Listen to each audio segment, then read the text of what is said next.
Chapter 1. The Dejection of Arjun. O Sanjay, what happened on the sacred battlefield of Kurukshetra when my people gathered against the Pandavas? And I said to my king Dhritarashtra, the prince Duryodhan, when he saw the army of the Pandavas paraded, approached his guru Drona and said, Revered Guru, behold this mighty host of the Pandavas paraded by the son of King Drupad, your wise disciple. In it are heroes and great bowmen, the equals in battle of Arjun and Bhim, Yuyudhan, Virat and Drupad, great soldiers all, Drishtaketu, Chekitan, Kashiraj, the valiant king of Banaras, Purujit, Kuntibhoj, Shaibya, masters over many, Yudhamanyu, Uttamauja, Abhimanyu, the sons of Saubhadra and Draupadi, all famous men, O best of spiritual guides. Further, take note of all those captains who have ranged themselves on our side, the leaders of my army. I will name them for you. You come first. Then Bhishma, Karna, Kripacharya, great soldiers all, Ashwathama, Vikarna, and Bhurishrav, the son of Somdatta, and many others, all ready to die for my sake, all armed, all skilled in war. Yet, our army seems the weaker, though commanded by Bhishma, and their army seems the stronger, though commanded by Bhim. Then, turning to the rank and file, Duryodhan continues, let all stand firm in their posts, according to battalions, and all you generals protect Bhishma. To enliven spirits, the brave patriarch Bhishma, eldest of the Kuru clan, blew his conch till it sounded like a lion's roar.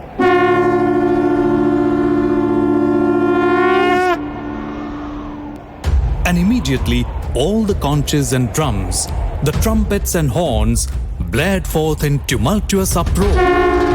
Then seated in their spacious war chariot, yoked with white horses, Lord Shri Krishna and Arjun sounded their divine shells. Lord Shri Krishna blew his Panchajanya and Arjun his Devadatta. Brave Bhim his renowned shell Paundra. The king Dharmaraj, the son of Kunti, blew the Ananta Vijay. Nakul and Sahadev, the Sughosh and Manipushpak, respectively.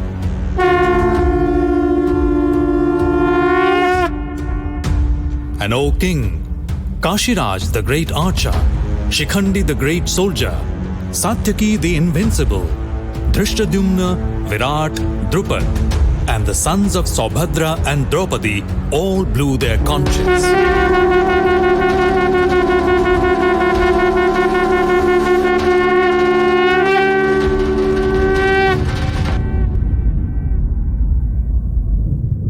The tumult rent the hearts of the sons of Dhritarashtra and violently shook heaven and earth with its echo.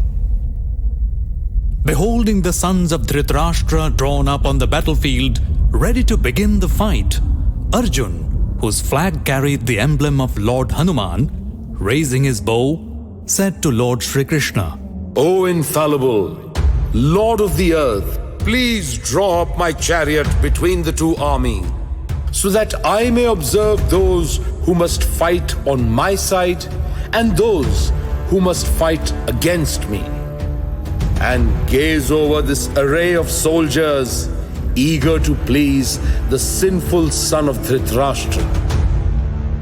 Having listened to the request of Arjun, Lord Shri Krishna drew up his bright chariot exactly in the middle between the two armies, where Bhishma and Drona had brought together all the rulers of the earth, and said, O Arjun, behold, assembled here, these members of the family of Kuru. There, Arjun noticed fathers, grandfathers, uncles, cousins, sons, grandsons, teachers, friends, fathers-in-law and benefactors, arrayed on both sides. Arjun then, gazed at all those before him, and his heart melted with pity, and sadly he spoke. O my Lord, when I see all these, my own people, thirsting for battle, my limbs fail me, and my throat is parched. My body trembles, and my hair stands on end. My bow Gandiv slips from my hand, and my skin burns. I cannot keep quiet, for my mind is in confused frenzy. The omens are adverse. What good can come from the slaughter of my people on this battlefield? O my Lord, I crave not for victory, not for kingdom, nor for any pleasure. What use be a kingdom or happiness or life to me, when those for whose sake I desire these things stand here about to sacrifice their property and their lives? Teachers, fathers and grandfathers, sons and grandsons, uncles, fathers-in-law, brothers-in-law, and other relatives. I would not kill them even for the 3 worlds. Why then for this poor earth? It matters not if I myself am killed. My Lord, what happiness can come from the death of these sons of Dhritarashtra? We shall sin if we kill these desperate men. We are worthy of a nobler feat than to slaughter our relatives, the sons of Dhritarashtra. For, my Lord, how can we be happy if we kill our own family? Although these men, blinded by greed, see no guilt in destroying their kin or fighting against their friends, should not we, whose eyes are open, who consider it to be wrong to destroy our house, turn away from so great a crime? The destruction of our friends and relatives means the destruction of the traditions of our ancient lineage. And when these are lost, irreligion will overrun our homes. When irreligion spreads, the women of the house begin to stray. When they lose their purity, adulteration of the stock follows. Immoral behavior ruins both the family and those who defile it, while the souls of our ancestors droop through lack of funeral cakes and ritual purification. By the destruction of our lineage and the pollution of blood, ancient class traditions and family purity alike will perish. The wise say, my Lord, that they are forever lost whose ancient traditions are lost. Alas, it is strange that we should be willing to kill our own countrymen and commit a great sin in order to enjoy the pleasures of a kingdom? If, on the contrary, the sons of Dhritarashtra, with weapons in their hands, should slay me, even when I am unarmed and unresisting, surely that would be better for my welfare.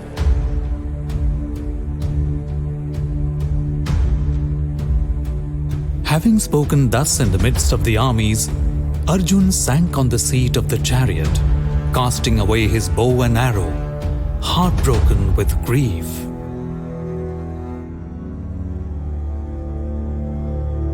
Thus, in the holy book, the Bhagavad Gita, one of the Upanishads, in the science of the Supreme Spirit, in the art of self-knowledge, in the dialogue between the Divine Lord Shri Krishna and Prince Arjun, stands the first chapter, the dejection of Arjun.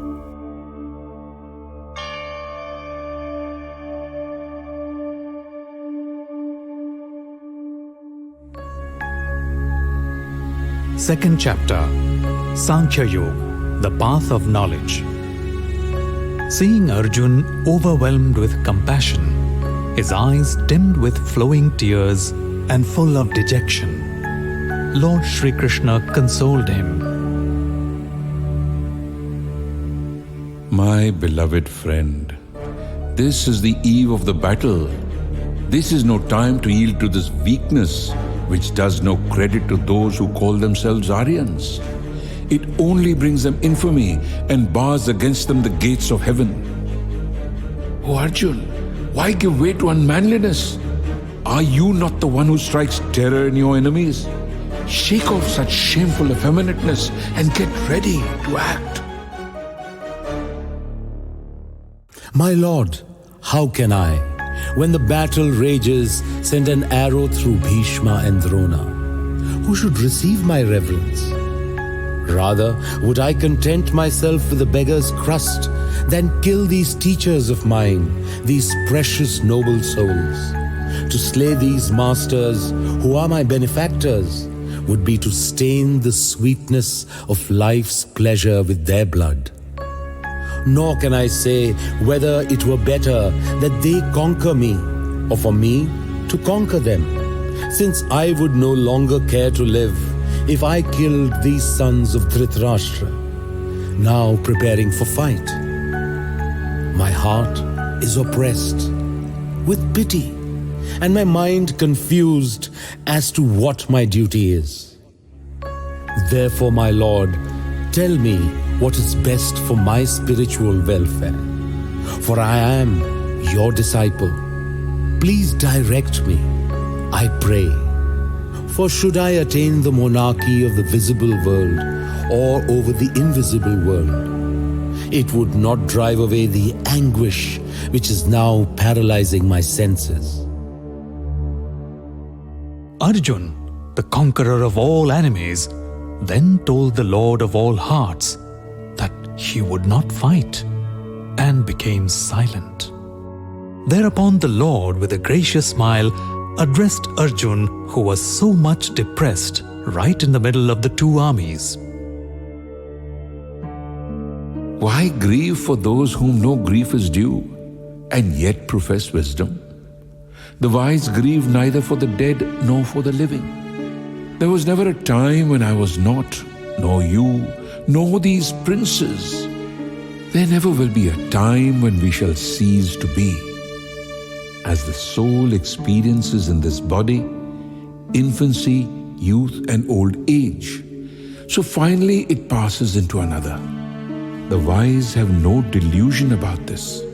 Those external relations which bring cold and heat, pain and happiness, they come and go. They are not permanent. Endure them bravely, O Prince. The hero whose soul is unmoved by circumstance, who accepts pleasure and pain with equanimity, only he is fit for immortality. That which is not shall never be. That which is shall never cease to be. To the wise, these truths are self-evident. The spirit which pervades all that we see is imperishable. Nothing can destroy the spirit. The material bodies which this eternal, indestructible, immeasurable spirit inhabits are all finite. Therefore fight, O valiant man. He who thinks that the spirit kills and he who thinks of it as killed are both ignorant. The spirit kills not, nor is it killed. It was not born, it will never die. Nor once having been, can the spirit ever cease to be. Unborn, eternal, ever enduring, yet most ancient, the spirit dies not when the body is dead. He who knows the spirit as indestructible, immortal, unborn, always the same, how should he kill or cause to be killed? As a man discards his old and worn-out robes and puts on new, so the spirit throws off its worn-out bodies and takes fresh ones. Weapons cleave it not, fire burns it not, water drenches it not, and wind dries it not. It is impenetrable. It can be neither drowned nor scorched nor dried. It is eternal, all-pervading, unchanging, immovable, and most ancient. It is named the unmanifest, the unthinkable, the immutable. Hence, knowing the spirit as such, you have no cause to grieve. Even if you think of it as constantly being born and constantly dying, even then, O mighty man, you still have no cause to grieve. For death is as sure for that which is born as birth is for that which is dead. Therefore grieve not for what is inevitable. The end and the beginning of beings are unknown. We see only the intervening formations. Then what cause is there for grief? One hears of the spirit with surprise, another thinks it marvelous, the third listens without comprehending.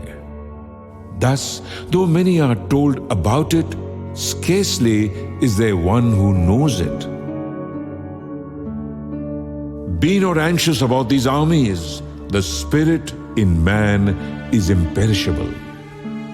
You must look at your duty. Nothing can be more welcome to a soldier than a righteous war. Therefore, to waver in your resolve is unworthy, O Arjun. Blessed are the soldiers who find their opportunity. This opportunity has opened for you the gates of heaven. Refuse to fight in this righteous cause, and you will be a traitor, lost to fame, incurring only sin. Men will talk forever of your disgrace, and to the noble, dishonor is worse than death. Great generals will think that you have fled from the battlefield through cowardice. Though once honored, you will seem despicable. Your enemies will spread scandal and mock at your courage. Can anything be more humiliating? If killed, you shall attain heaven. If victorious, enjoy the kingdom of earth. Therefore arise, O son of Kunti, and fight. Look upon pleasure and pain, victory and defeat with an equal eye. Make ready for the combat, and you shall commit no sin.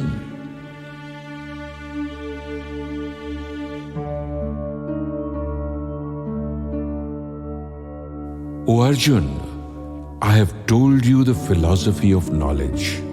Now listen, and I will explain the philosophy of wisdom, by means of which you shall break through the bondage of all action. On this path, endeavor is never wasted, nor can it ever be repressed. Even a very little of its practice protects one from the great danger. By its means, the straying intellect becomes steadied in the contemplation of one object only, whereas the minds of those who cannot concentrate stray into innumerable bypaths. Only the ignorant speak in flowery language. It is they who extol the letter of the scriptures, saying there is nothing deeper than this. Consulting only their desires, they construct their own heaven, devising arduous and complex rites and rituals to secure their own pleasure and their own power, and the only result is rebirth. While their minds are absorbed with ideas of power and personal enjoyment, they cannot concentrate their discrimination on one point. The Vedic scriptures tell of the three constituents of life, the three qualities, sattva, rajas, and tamas. Rise above them all, O Arjun, above all the pairs of opposing sensations. Be steady in truth, free from worldly anxieties and centered in the self. As a man can drink water from any side of a full tank, so also the skilled spiritual seeker can extract from any scripture that which will serve his purpose. But you have only the right to work and not to the fruit thereof. Let not then the fruit of your action be your motive, nor should you then opt for inaction. Perform all your actions with mind concentrated on the divine, renouncing attachment and looking upon success and failure with an equal eye. Spirituality implies equanimity. Physical action is far inferior to an intellect concentrated on the divine. Have recourse then to the pure intelligence. It is only the petty-minded who work for reward. When a man listens to pure reason, he renounces in this world the results of good and evil alike. Cling, O Arjun, to right action. Spirituality is the real art of living.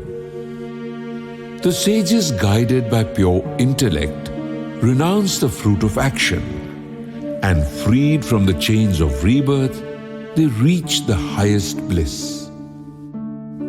When your reason has crossed the entanglements of illusion, then shall you become indifferent, both to the philosophies you have heard and to those you may yet hear. When the intellect, bewildered by the multiplicity of holy scripts, stands firm in blissful contemplation of the infinite, then you have attained spirituality.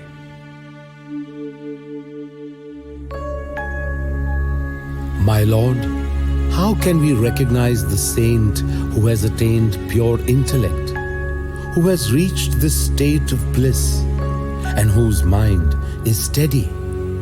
How does he talk? How does he live? And how does he act? When man has given up the desires of his heart and is satisfied with the self alone, be sure that he has reached the highest state. The sage, whose mind is unruffled in suffering, whose desire is not roused by enjoyment, who is without attachment, anger, or fear, take him to be the one who stands at that lofty level. Such a sage, who, wherever he goes, is attached to no person and to no place by ties of flesh, who accepts good and evil alike, neither welcoming the one nor shrinking from the other. Take him to be the one who's merged in the infinite. He who can withdraw his senses from the attraction of their objects, as the tortoise draws his limbs within his shell, take it that this one has attained perfection. The object of senses turn from him who abstains. Even the relish for them is lost in him who has seen the truth. O Arjun, the mind of him who is trying to conquer it is forcibly carried away in spite of his efforts by his confused senses. Restraining them all, let him meditate steadily on me. For who thus conquers his senses achieves perfection. When a man dwells on the objects of sense, he creates an attraction for them. Attraction develops into desire, and desire breeds anger. Anger induces false belief, and false belief leads to loss of memory. Through loss of memory, reason is shattered, and loss of reason leads to destruction. But the self-controlled soul who moves among sense objects, free from either attachment or repulsion, he wins eternal peace. Having attained peace, he becomes free from misery, for when the mind gains peace, right discrimination follows. Right discrimination is not for him who cannot concentrate. Without concentration, there cannot be meditation. He who cannot meditate must not expect peace. And without peace, how can anyone expect happiness? As a ship at sea is tossed by the storm, so the reason is carried away by the mind when preyed upon by the straying senses. Therefore, O mighty in arms, he who keeps his senses detached from their objects, take it that his power to reason is purified. The saint is awake when the world sleeps, and he ignores that for which the world lives. He attains peace, into whom desires flow as rivers into the ocean, which though brimming with water remains ever the same, not he whom desire carries away. He attains peace, who, giving up desire, moves through the world without aspiration, possessing nothing which he can call his own, and free from pride. O Arjun, this is the state of the self, the supreme spirit, to which, if a man once attains, it shall never be taken from him. Even at the time of leaving the body, he will remain firmly enthroned there, and will become one with the eternal.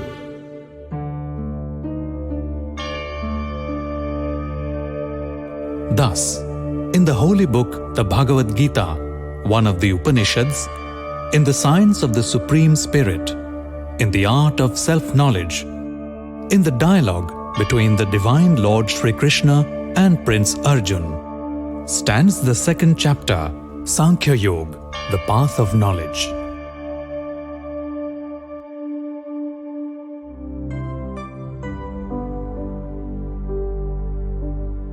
Third chapter, Karma Yoga, or the path of action. My Lord, if wisdom is above action, why do you advise me to engage in this terrible fight? Your language perplexes me and confuses my reason. Therefore, please tell me the only way by which I may, without doubt, secure my spiritual welfare.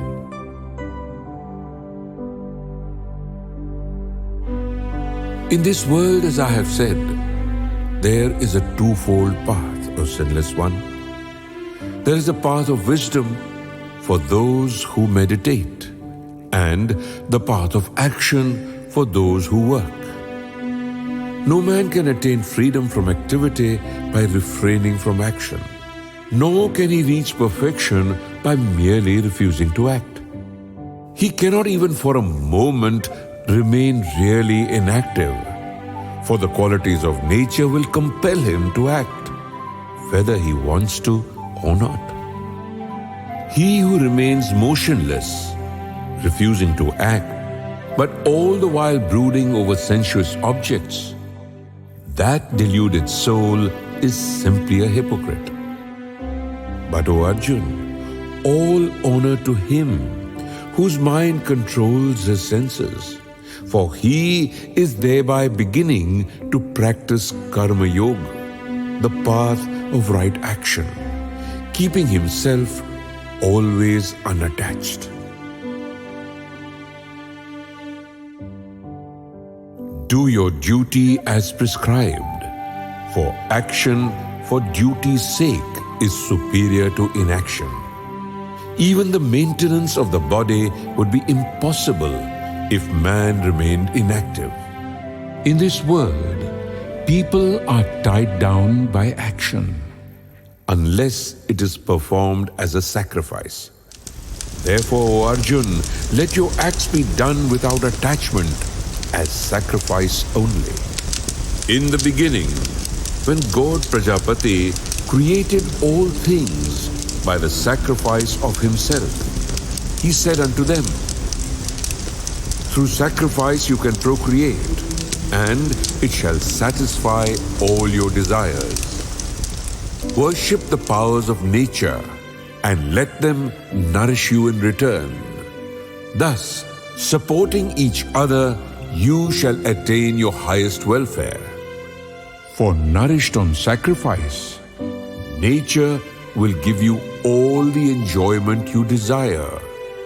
But he who enjoys what she gives without returning is indeed a robber. The sages who enjoy the food that remains after the sacrifice is made are freed from all sin. But the selfish who spread their feast only for themselves feed on sin. All creatures are the product of food. Food is the product of rain. Rain comes by sacrifice, and sacrifice is the noblest form of action. All action originates in the Supreme Spirit, which is imperishable. And in sacrificial action, the all-pervading Spirit is consciously present. Thus, he who does not help the revolving wheel of sacrifice, but instead leads a sinful life, rejoicing in the gratification of his senses, O Arjun, he breathes in vain. On the other hand, the soul who meditates on the self is content to serve the self and rests satisfied within the self. There remains nothing more for him to accomplish. He has nothing to gain by the performance or non-performance of action. His welfare depends not on any contribution that an earthly creature can make. Therefore, do your duty perfectly without care for the results. For he who does his duty unattached attains the supreme. King Janak and others attained perfection through action alone. Even for the sake of enlightening the world, it is your duty to act. For whatever a great man does, others imitate.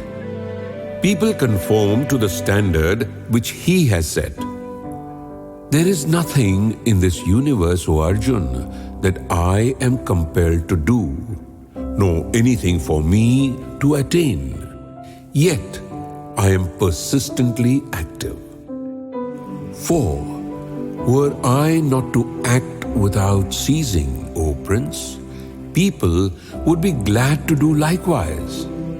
And if I were to refrain from action, the human race would be ruined. I should lead the world to chaos, and destruction would follow. As the ignorant act because of their fondness for action, so should the wise act without such attachment, fixing their eyes, O Arjun, only on the welfare of the world. But a wise man should not perturb the minds of the ignorant who are attached to action. Let him perform his own actions in the right spirit with concentration on me, thus inspiring all to do the same.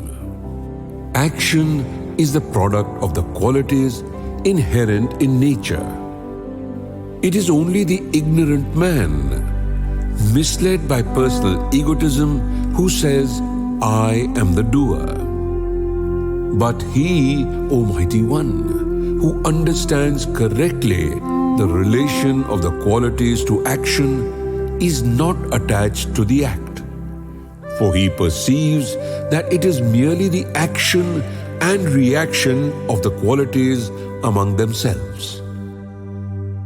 Those who do not understand the qualities are interested in the act. Still, the wise man who knows the truth should not disturb the mind of him who does not. Therefore, surrendering your actions unto me, your thoughts concentrated on the Absolute, free from selfishness and without anticipation of reward, with mind devoid of excitement, O Arjun, begin to fight. Those who act always in accordance to my commandments firm in faith and without wavering or making excuses. They too are freed from the bondage of action. But they who ridicule my word and do not keep it are ignorant, devoid of wisdom, and blind. They seek but their own destruction. Even the wise man acts in character with his nature. Indeed, all creatures act according to their natures. What is the use of compulsion then? The love and hate which are aroused by the objects of sense arise from nature. Do not yield to them. They only obstruct the path. It is better to do your own duty, however lacking in merit, than to do that of another, even though efficiently. It is better to die doing one's own duty, for to do the duty of another is fraught with danger. My Lord, tell me, what is it that drives a man to sin, even against his will, and as if by compulsion? It is desire. It is aversion born of passion. Desire consumes and corrupts everything. It is man's greatest enemy. As fire is shrouded in smoke, a mirror by dust, and a child by the womb, so is the universe enveloped in desire. It is the wise man's constant enemy. It tarnishes the face of wisdom. It is as insatiable as a flame of fire. It works through the senses, the mind, and the reason, and with their help destroys wisdom and confounds the soul. Therefore, O Arjun, first control your senses, and then slay desire. For desire is full of sin and is the destroyer of knowledge and of wisdom. It is said that the senses are powerful, but beyond the senses is the mind. Beyond the mind is intellect, and beyond and greater than intellect is He. Thus, O mighty in arms, knowing Him to be beyond the intellect, and by His help, subduing your personal egotism, kill your enemy, which is desire, extremely difficult though it may be.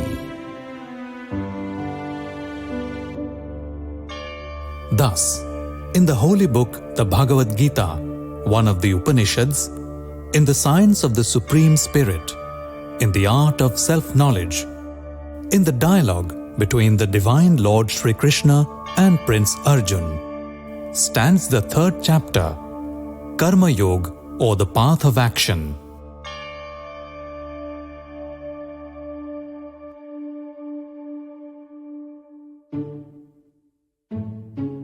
Fourth chapter, Jnana Yoga, or the path of wisdom. This imperishable philosophy I taught to Vivaswat, the founder of the Sun dynasty. Vivaswat gave it to Manu, the lawgiver, and Manu to King Ishwaku. The divine kings knew it, for it was their tradition.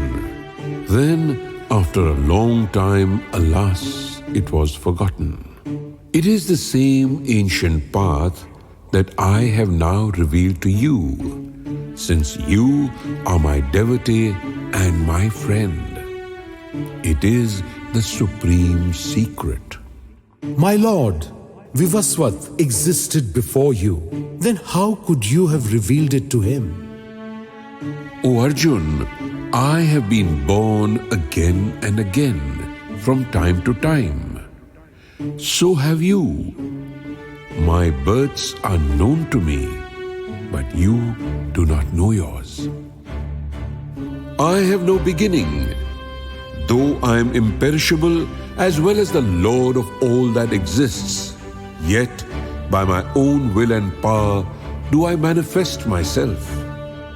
Whenever spirituality decays, and materialism is rampant, then, O Arjun, I reincarnate myself to protect the righteous, to destroy the wicked, and to establish the kingdom of God.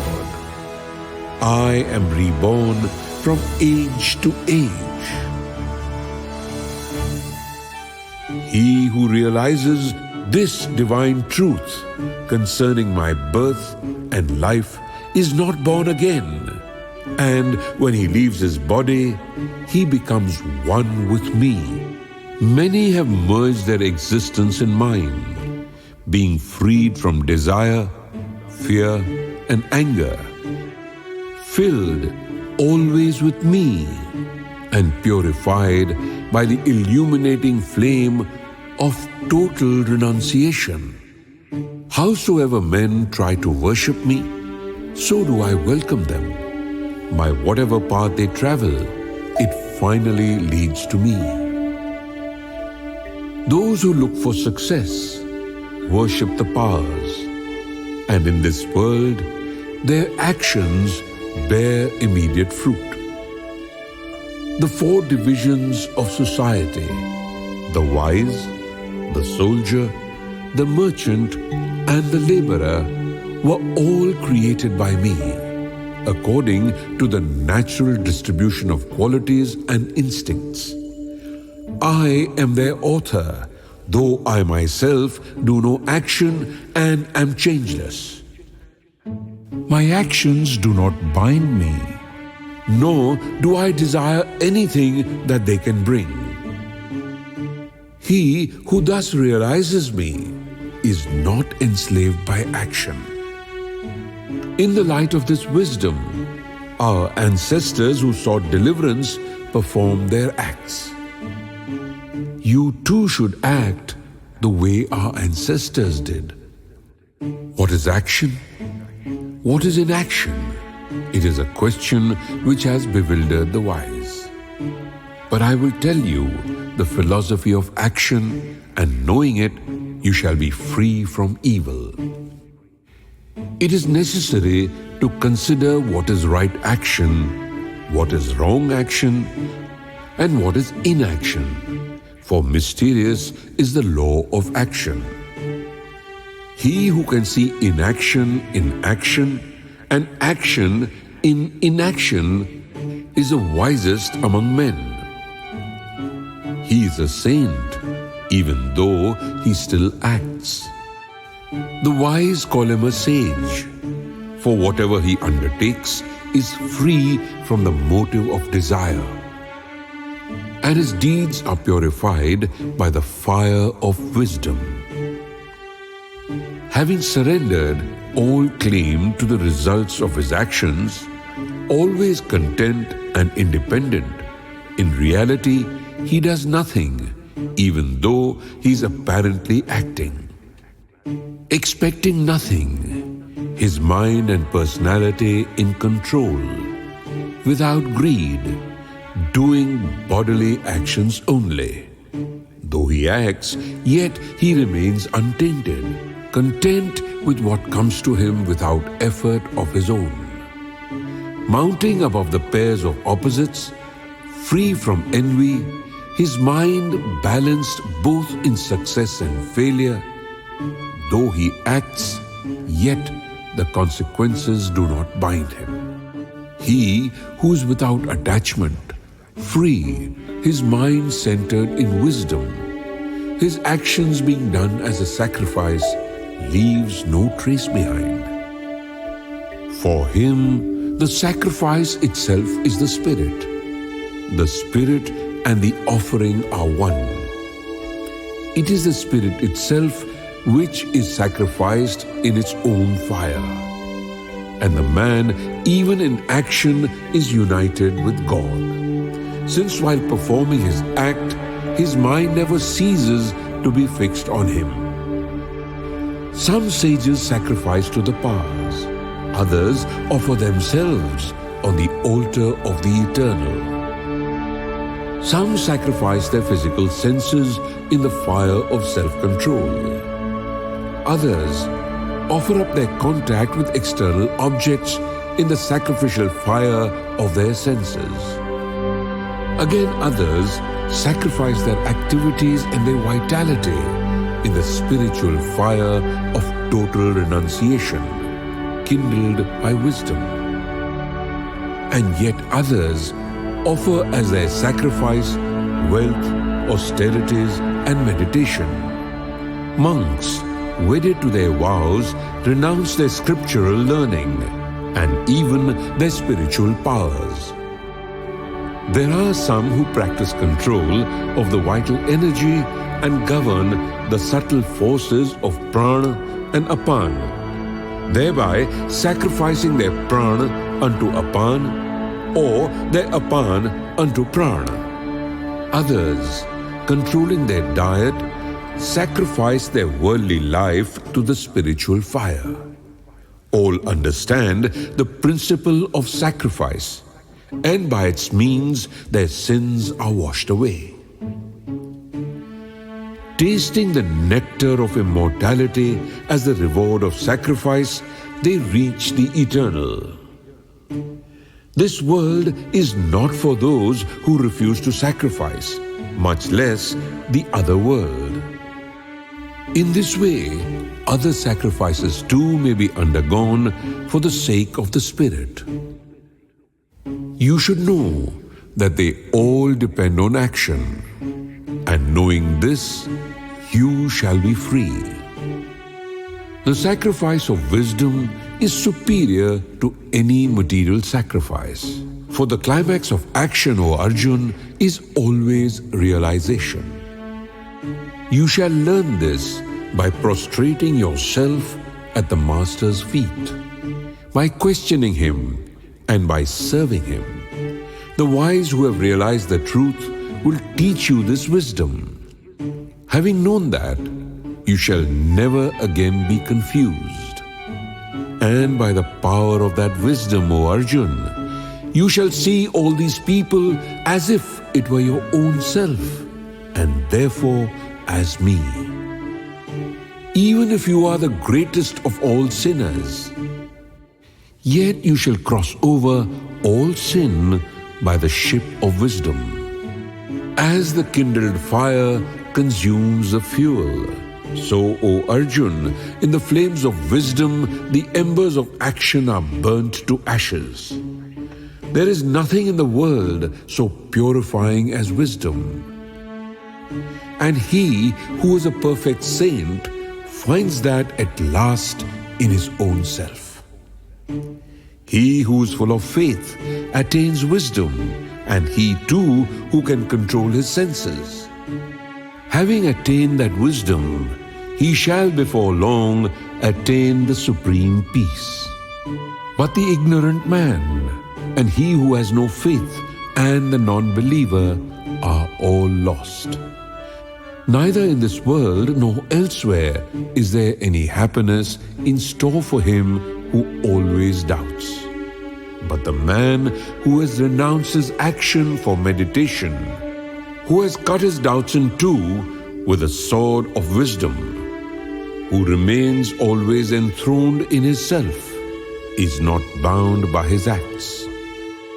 Therefore, cut away with the sword of wisdom the doubts of your heart which your own ignorance has engendered, and follow the path of wisdom and arise.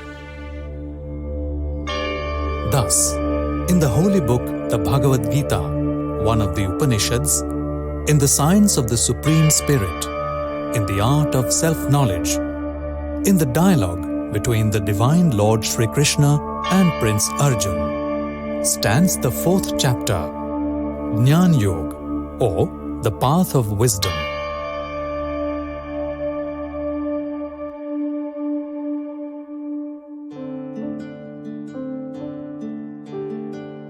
Fifth chapter, the Renunciation of Action. My Lord, at one moment you praised renunciation of action, at another, right action.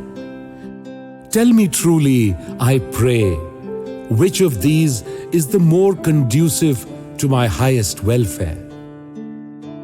Renunciation of action and the path of right action both lead to the highest. Of the two, right action is the better. He is a true yogi who never desires or dislikes, who is not influenced by the opposites and is easily freed from bondage. Only those who are not enlightened speak of wisdom and right action as separate, not the wise. If any man knows one, he enjoys the fruit of both. The level which is reached by wisdom is attained through right action as well. He who perceives that the two are one knows the truth. Without concentration, O mighty man, renunciation is difficult. But the sage who is always meditating on the divine, he shall before long attain the absolute. He who is spiritual, who is pure, who has overcome his senses and his personal self, who has realized his highest self as the self of all, even though he acts, is not bound by his acts. Though the saint sees, hears, touches, smells, eats, moves, sleeps and breathes, yet he knows the truth, and he knows that it is not he who acts. Though he talks, though he gives and receives, though he opens his eyes and shuts them, he still knows that his senses are merely frolicking themselves among the objects of perception. He who dedicates his actions to the Spirit without any personal attachment to them, he is no more tainted by sin than the water lily is wetted by water. The sage performs his action dispassionately, using his body, mind and intellect and even his senses always as a means of purification. Having abandoned the fruit of action, he wins eternal peace. Others unacquainted with spirituality, led by desire and clinging to the benefit which they think they will receive following their actions, become entangled by them. Mentally renouncing all actions, the self-controlled soul enjoys bliss in this body, called the city of 9 gates, neither doing anything himself nor causing anything to be done. The Lord of this universe has not ordained activity or any incentive to it, or any relation between an act and its consequences. All this is the work of nature. The Lord does not accept responsibility for any man's sin or merit. Men have false beliefs, because in them wisdom is submerged in ignorance. Surely, wisdom is like the sun, revealing the supreme truth to those whose ignorance is dispelled by the wisdom of the self. Meditating on the divine, having faith in the divine, concentrating on the divine and losing themselves in the divine. Their sins dissolved in wisdom, they go from where there is no return. Sages look equally upon them all, whether he be a minister of learning and humility or an infidel, or whether it be a cow, an elephant or a dog. Even in this world, they conquer their earth life, whose mind, fixed on the Supreme, remains always balanced, for the Supreme has neither blemish nor bias. He who knows and lives in the Absolute remains unmoved and unperturbed. He is not elated by pleasure, nor depressed by pain. He finds happiness in his own self and enjoys eternal bliss, whose heart does not yearn for the contacts of earth, and whose self is one with the everlasting. The joys that spring from external associations bring pain. They have their beginnings and their endings. The wise man does not rejoice in them. He who before he leaves his body learns to overcome the promptings of desire and anger is a saint and is happy. He who is happy within himself and has found its peace and in whom the inner light shines, that sage attains eternal bliss and becomes the spirit itself. Sages whose sins have been washed away, whose sense of separateness has vanished, who have subdued themselves and seek only the welfare of all, come to the eternal spirit. Saints who know their selves, who control their minds and feel neither desire nor anger, find eternal bliss everywhere, excluding external objects, his gaze fixed between the eyebrows, the inward and outward breathing passing equally through his nostrils, governing sense, mind and intellect, intent on liberation, free from desire, fear and anger, the sage is forever free. Knowing me as him who gladly receives all offerings of austerity and sacrifice, as the mighty ruler of all the worlds and the friend of all beings, he passes to eternal peace.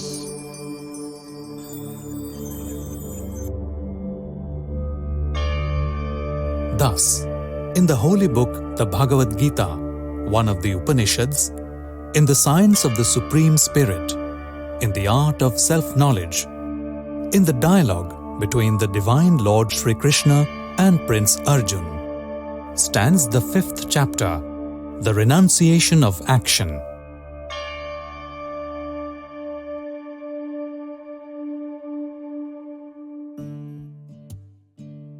Sixth chapter, self-control and meditation.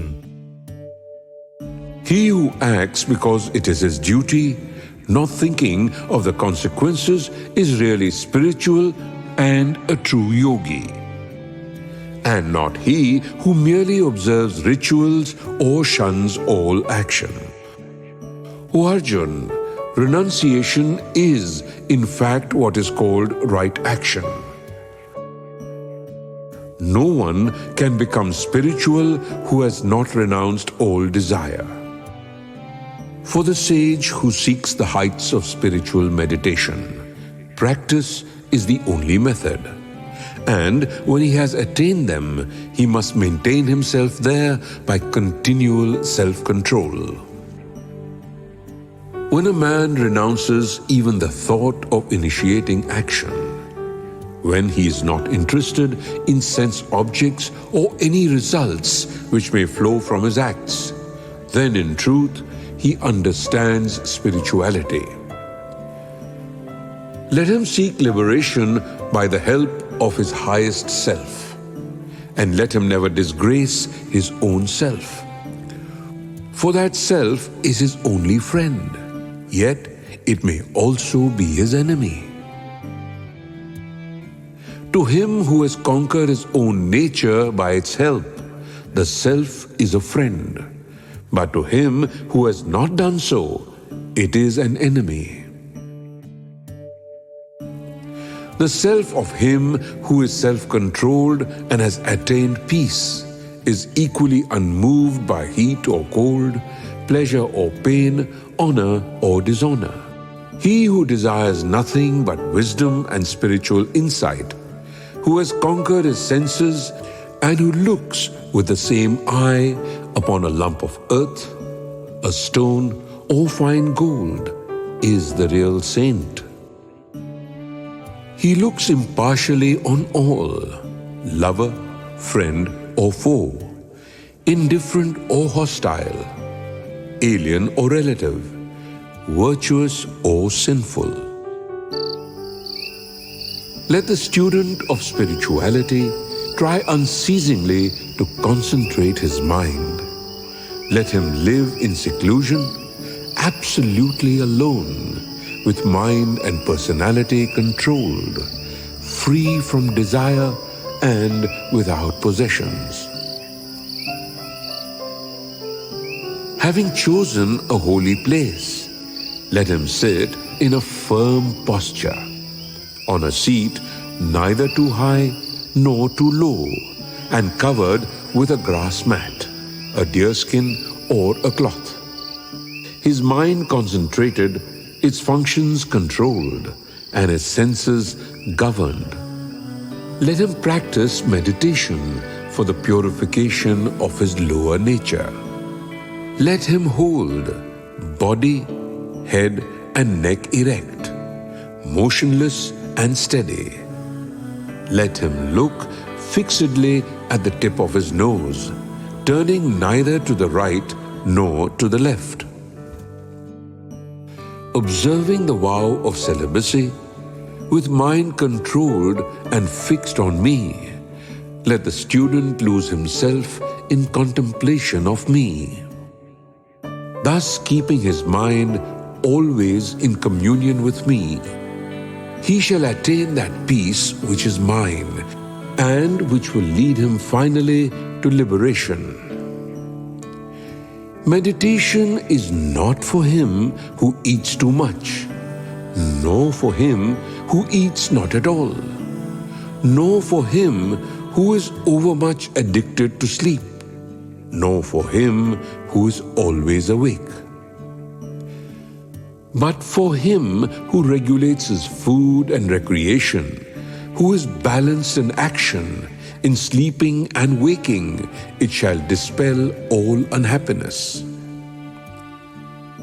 When the mind completely controlled is centered in the self and free from all earthly desires, then is the man truly spiritual. The wise man who has conquered his mind and is absorbed in the self is as a lamp which does not flicker, since it stands sheltered from every wind. There, where the whole nature is seen in the light of the self, where the man abides within his self and is satisfied there, its functions restrained by its union with the divine, the mind finds rest. When he enjoys the bliss which passes the senses and which only the pure intellect can grasp, when he comes to rest within his own highest self, never again will he stray from reality. Finding that, he will realize that there is no possession so precious, and when once established there, no calamity can disturb him. This inner disconnection from the affliction of misery is spirituality. It should be practiced with determination and with a heart which refuses to be depressed. Renouncing every desire which imagination can conceive, controlling the senses at every point by the power of mind.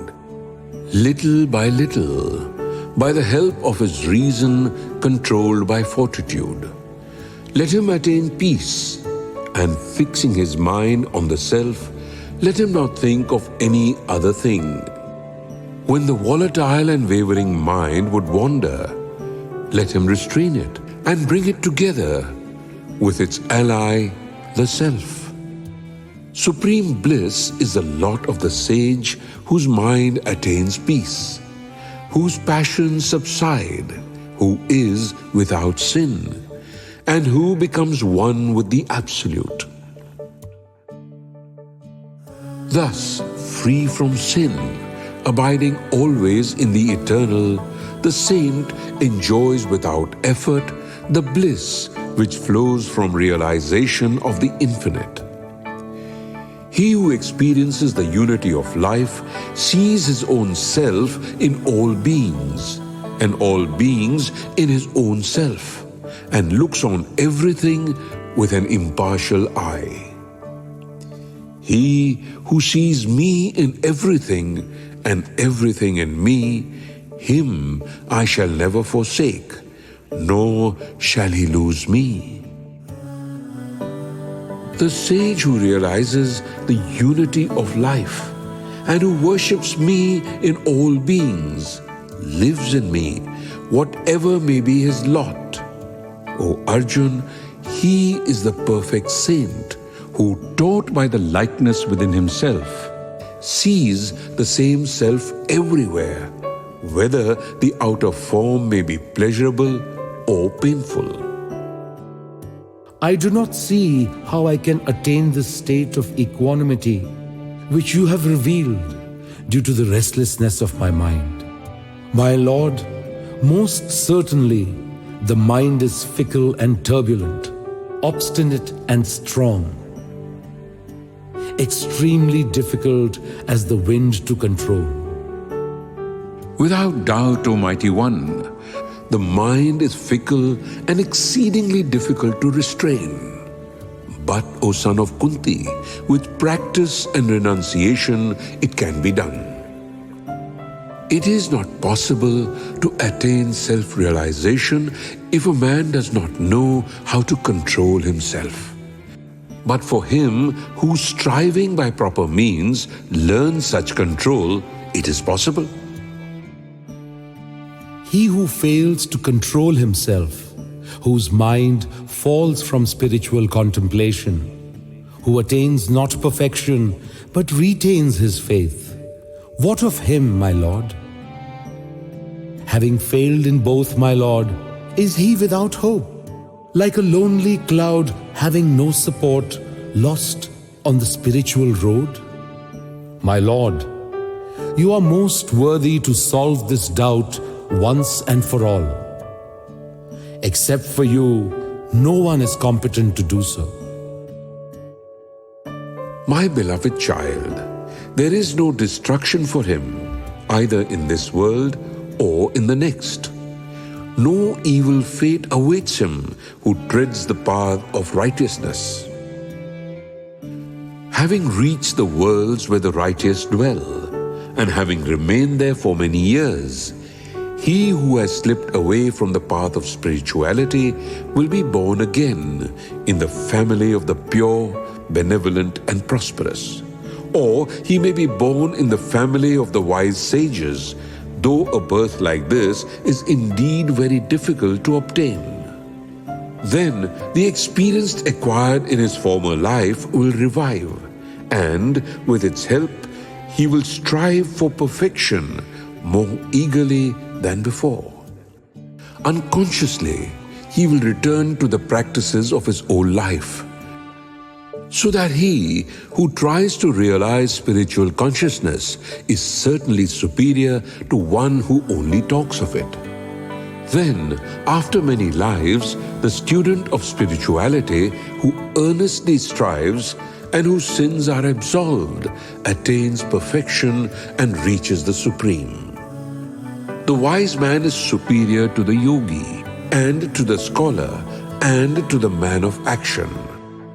Therefore, O Arjun, be a wise man. I look upon him as the best of mystics, who, full of faith, worship me and abide in me.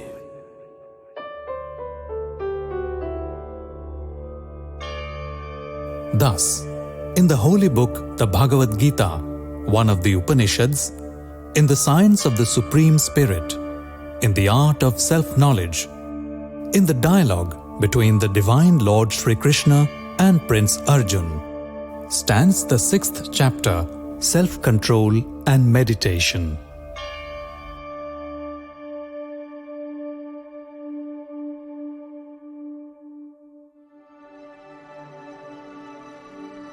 Seventh chapter, Knowledge and Experience.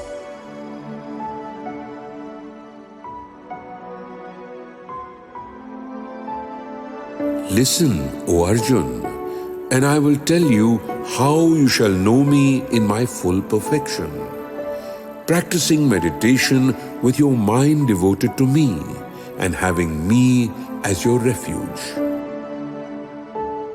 I will reveal this knowledge to you and how it may be realized, which once accomplished, there remains nothing else worth having in this life. Among thousands of men, scarcely one strives for perfection, and even amongst those who gain occult powers, by chance, only one knows me in truth.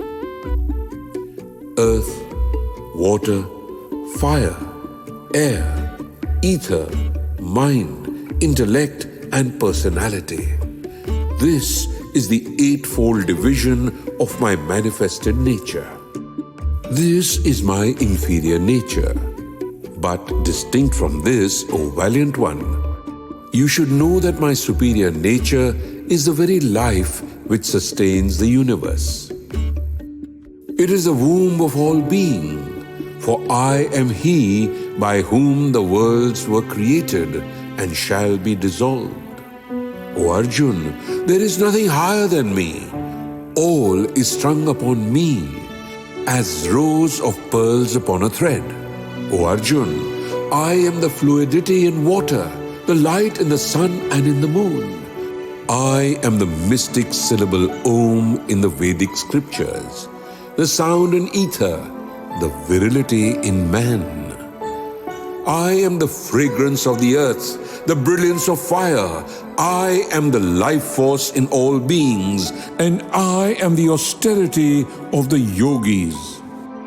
Know, O Arjun, that I am the eternal seed of being.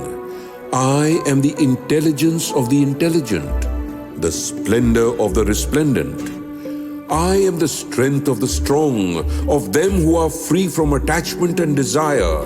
And, O Arjun, I am the desire for righteousness. Whatever be the nature of their life, whether it be pure or passionate or ignorant, they are all derived from me. They are in me, but I am not in them. The inhabitants of this world, misled by those natures which the qualities have engendered, know not that I am higher than them all, and that I do not change.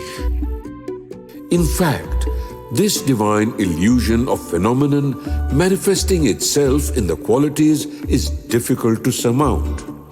Only they who devote themselves to me and to me alone can accomplish it. The sinner, the ignorant, the vile, deprived of spiritual perception by the glamour of illusion, and he who pursues a godless life, none of them shall find me. O Arjun, the righteous who worship me are grouped by 4 stages. First, they who suffer. Next, they who desire knowledge. Then, they who thirst after truth. And lastly, they who attain wisdom. Of all these, he who has gained wisdom, who meditates on me without ceasing, devoting himself only to me, he is the best. For by the wise man, I am exceedingly beloved, and the wise man too is beloved by me. Noble-minded are they all, but the wise man I hold as my own self.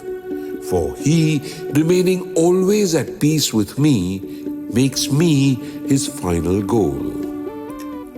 After many lives, at last the wise man realizes me as I am. A man so enlightened that he sees God everywhere is very difficult to find. They in whom wisdom is obscured by one desire or the other worship the lesser powers. But whatever the form of worship, if the devotee has faith, then upon his faith in that worship do I set my own seal.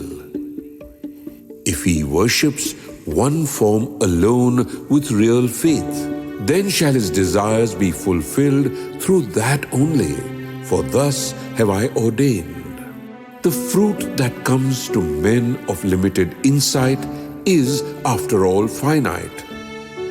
They who worship the lower powers attain them, but those who worship me come unto me alone.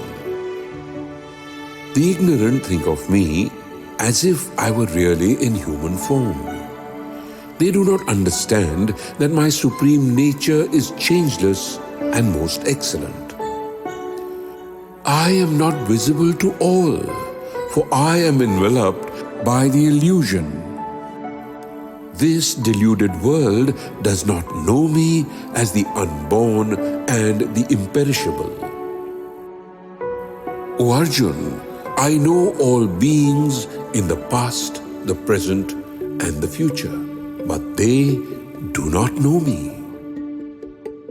O brave Arjun, man lives in a fairy world, deceived by the glamour of opposite sensations, infatuated by desire and aversion. But those who act righteously, in whom sin has been destroyed, who are free from the infatuation of the conflicting emotions, they worship me with firm resolution.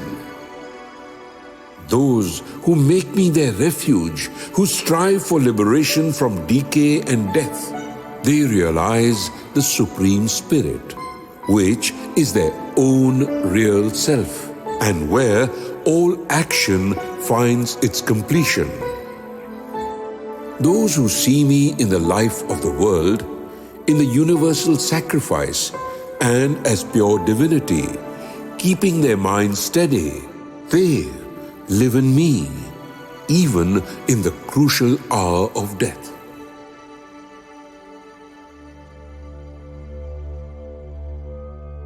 Thus, in the holy book, the Bhagavad Gita, one of the Upanishads, in the science of the Supreme Spirit, in the art of self-knowledge, in the dialogue between the Divine Lord Shri Krishna and Prince Arjun, stands the 7th chapter, Knowledge and Experience.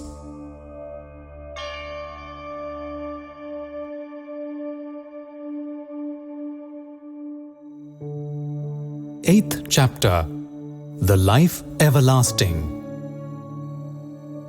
O Lord of Lords, what is that which men call the Supreme Spirit? What is man's spiritual nature? And what is the law? What is matter and what is divinity? Who is it who rules the spirit of sacrifice in man? And at the time of death, how may those who have learned self-control come to know you? The Supreme Self is the highest imperishable self, and its nature is spiritual consciousness. The worlds have been created and are supported by an emanation from the Spirit, which is called the law. Matter consists of the forms that perish. Divinity is the Supreme Self. And he who inspires the spirit of sacrifice in man, O noblest of your race, is I myself, who now stands in human form before you.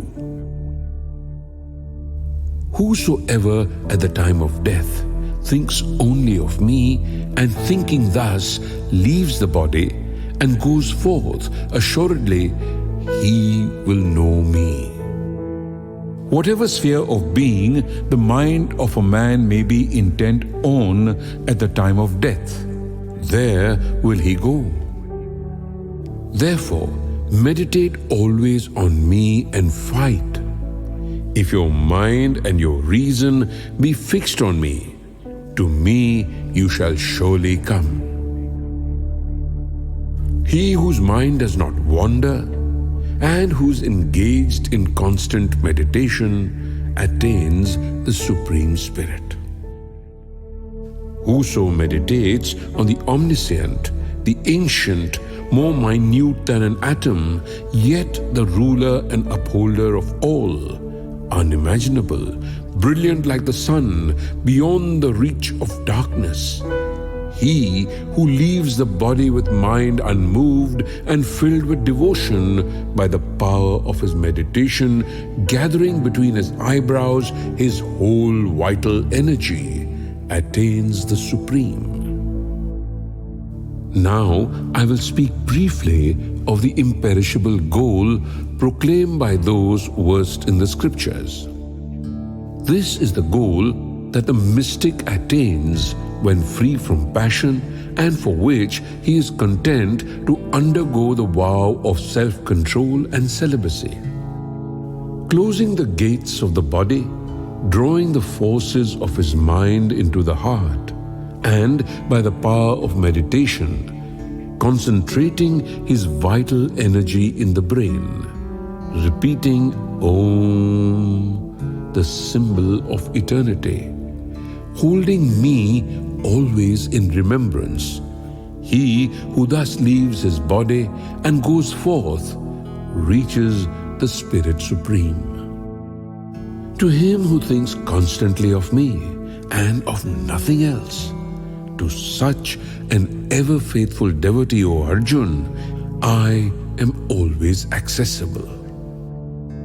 Coming thus unto me, these great souls go no more to the misery and death of earthly life, for they have gained perfection. The worlds, with the whole realm of creation, come and go. But, O Arjun, he who comes to me, for him there is no rebirth.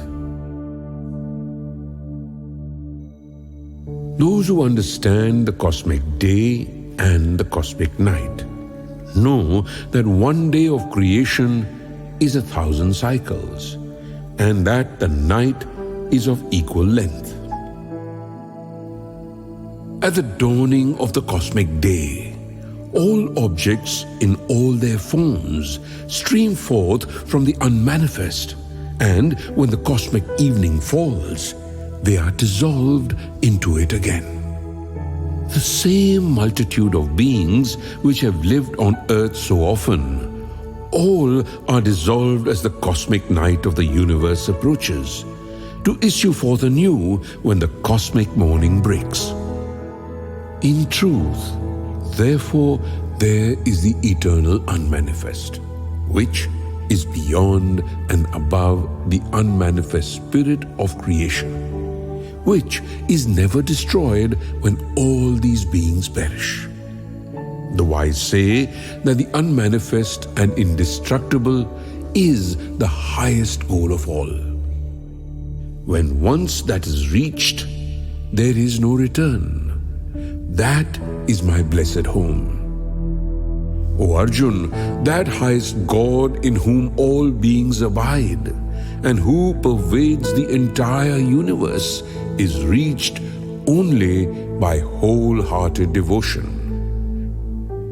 Now I will tell you, O Arjun, of the times at which, if the mystics go forth, they do not return. But there are times they go forth only to return. If, knowing the Supreme Spirit, the sage goes forth with fire and light in the daytime, in the fortnight of the waxing moon, and in the 6 months before the northern summer solstice, the Uttarayana, he will attain the Supreme. But if he departs in gloom at night during the fortnight of the waning moon, and in the 6 months before the southern solstice, the Dakshinayana, then he reaches the lunar light, and he will be born again. These bright and dark parts of the world have always existed. So who takes the former returns not. He who chooses the latter returns. O Arjun, the saint knowing these parts is not confused. Therefore, meditate perpetually. The sage who knows this passes beyond all merit. Merit that comes from the study of the scriptures, from sacrifice, from austerities and charity, and reaches the supreme primeval abode.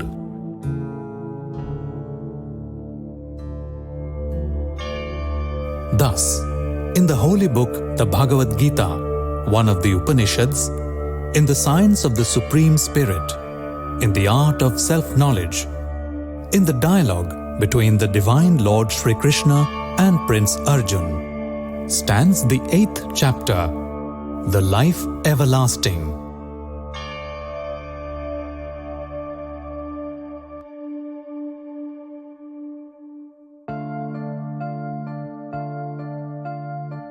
Ninth chapter,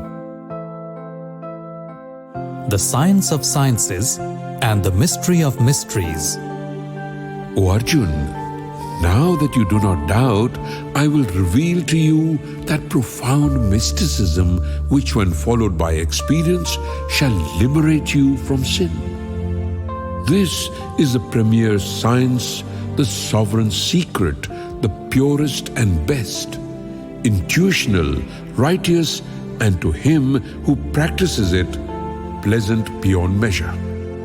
They who have no faith in this teaching cannot find me, but remain lost in the extreme edge of this perishable world.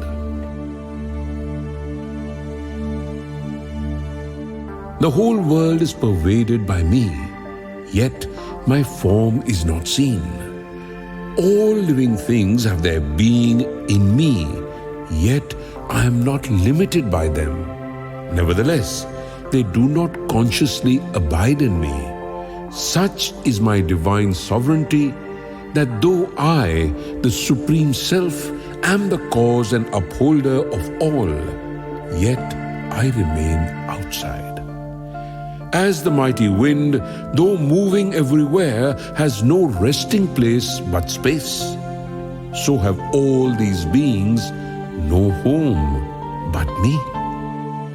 All beings, O Arjun, return at the close of every cosmic cycle into the realm of nature, which is a part of me, and at the beginning of the next cosmic day, I send them forth again. With the help of nature, again and again, I pour forth the whole multitude of beings, whether they will or not, for they are ruled by my will. But these acts of mine do not bind me.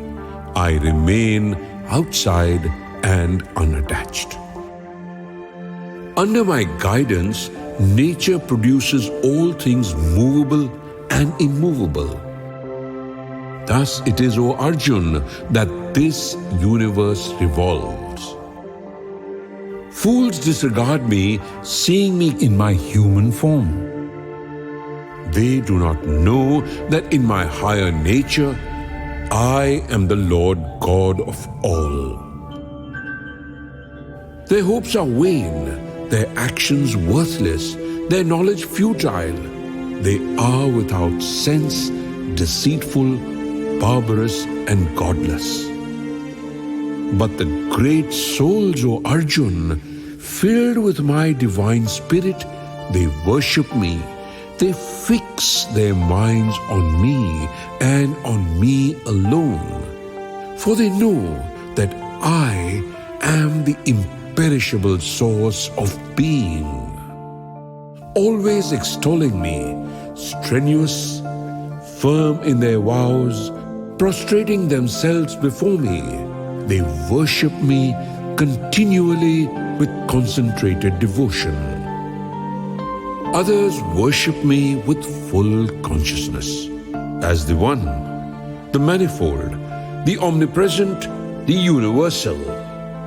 I am the offering, the sacrifice, and the worship.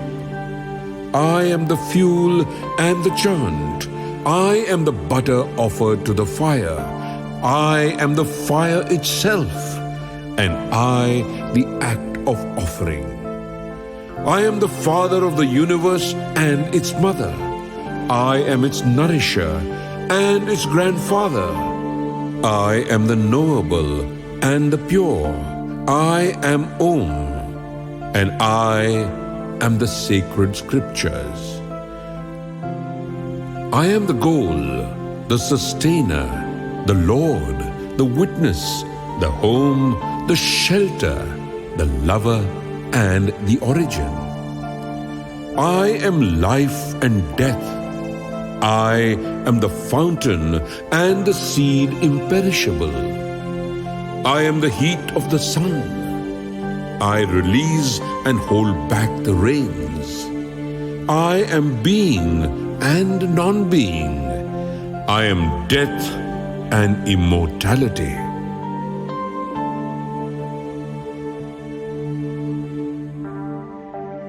Those who are well versed in the scriptures, who drink the mystic som juice and are purified from sin, but who while worshipping me with sacrifices pray that it will lead them to heaven, they do reach the holy world where lives the controller of powers of nature, and they do enjoy the feasts of paradise.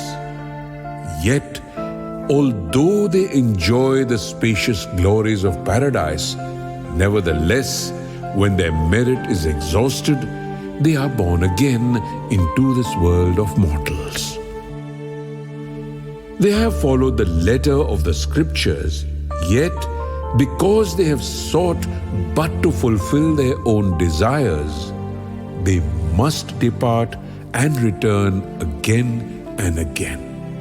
Now, if a man will meditate on me and me alone and will worship me always and everywhere, I will take it upon myself the fulfillment of his aspiration, and I will safeguard whatsoever he shall attain. Even those who worship the lesser powers, if they do so with faith, they thereby worship me, though not in the right way. I am the willing recipient of their sacrifice, and I am its true Lord. But they do not know me in truth, so they sink back. The believers of the lesser powers go to them. The devotees of the lesser spirits go to them. They who worship the powers of darkness, to such powers they shall go. And similarly, those who worship me shall come to me.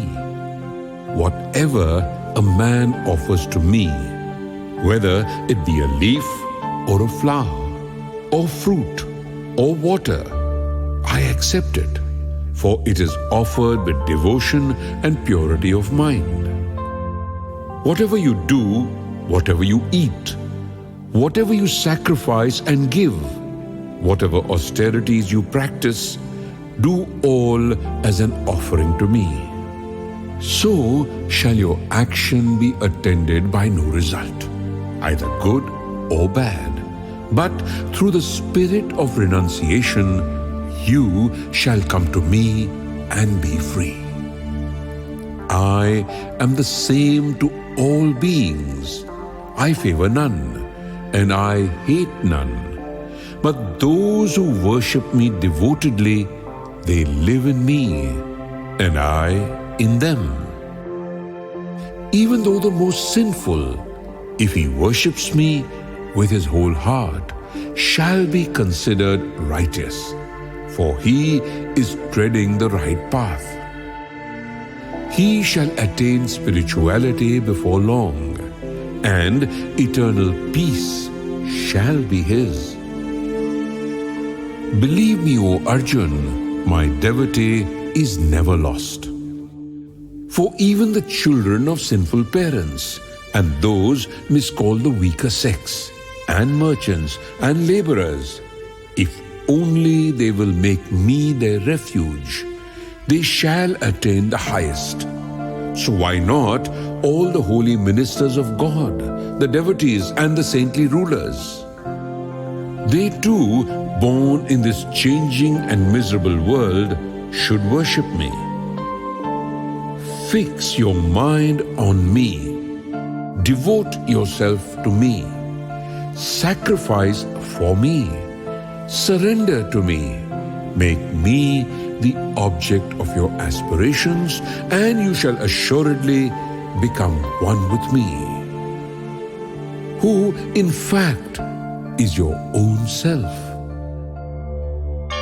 Thus, in the holy book, the Bhagavad Gita, one of the Upanishads, in the science of the Supreme Spirit, in the art of self-knowledge, in the dialogue between the Divine Lord Shri Krishna and Prince Arjun, stands the 9th chapter, the Science of Sciences and the Mystery of Mysteries.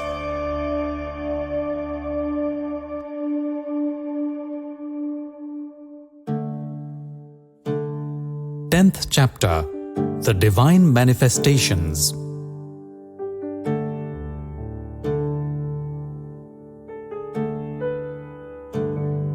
Now, O Prince, listen to my supreme advice, which I give you for the sake of your welfare, for you are my beloved. Neither the scholars of divinity nor the great sages know my origin, for I am the source of them all. He who knows me as the unborn, without beginning, the Lord of the universe, it is He, stripped of his false beliefs, who becomes free from all conceivable sin. Intelligence, wisdom, non-illusion, forgiveness, truth, self-control, calmness, pleasure, pain, birth, death, fear and fearlessness, harmlessness, equanimity, contentment, austerity, beneficence, fame and failure. All these are the characteristics of beings, and they spring only from me. The 7 great seers, the progenitors of mankind, Marichi, Atri, Angir, Pula, Kratu, Pulastya, Vashishta. The ancient 4, the masters, Sanak, Sanandan, Sanatan, Sanat Kumar, and the lawgivers were all born of my will and came forth direct from me. The race of mankind has sprung from them. He who rightly understands my manifested glory and my creative power beyond doubt attains perfect peace. I am the source of all. Everything flows from me. Therefore, the wise worship me with unchanging devotion. With minds concentrated on me, with lives absorbed in me, and enlightening each other, they ever feel content and happy. To those who are always devout and who worship me with love, I give the power of discrimination, which leads them to me. By my grace, I live in their hearts, and I dispel the darkness of ignorance by the shining light of wisdom. You are the Supreme Spirit, the eternal home, the holiest of the holy, the eternal divine self, the primal God, the unborn, and the omnipresent. So have said the seers and the divine sage Narad, as well as Asit, Deval, and Vyas, and you yourself say so. I believe in what you say, my Lord, for neither the godly nor the godless comprehend your manifestation. You alone know yourself by the power of yourself. You, the Supreme Spirit, the Source, and master of all being, the Lord of Lords, the ruler of the universe.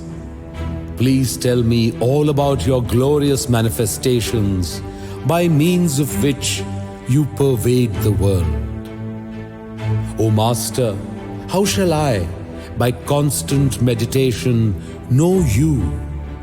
My Lord, what are your various manifestations through which I am to meditate on you?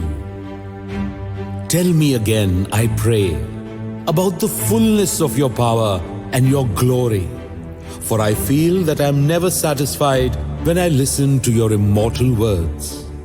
So be it, my beloved friend. I will unfold some of the chief aspects of my glory to you. Of its full extent, there is no end, O Arjun. I am the Self, seated in the hearts of all beings. I am the beginning and the life. I am the end of them all. Of all creative powers, I am the creator. Of all luminaries, I am the sun. Among the winds, I am the whirlwind, and among planets, I am the moon. Of the Vedas, I am the hymns. Of the powers of nature, I am the electric force. Of the senses, I am the mind. And in all that lives, I am the intelligence.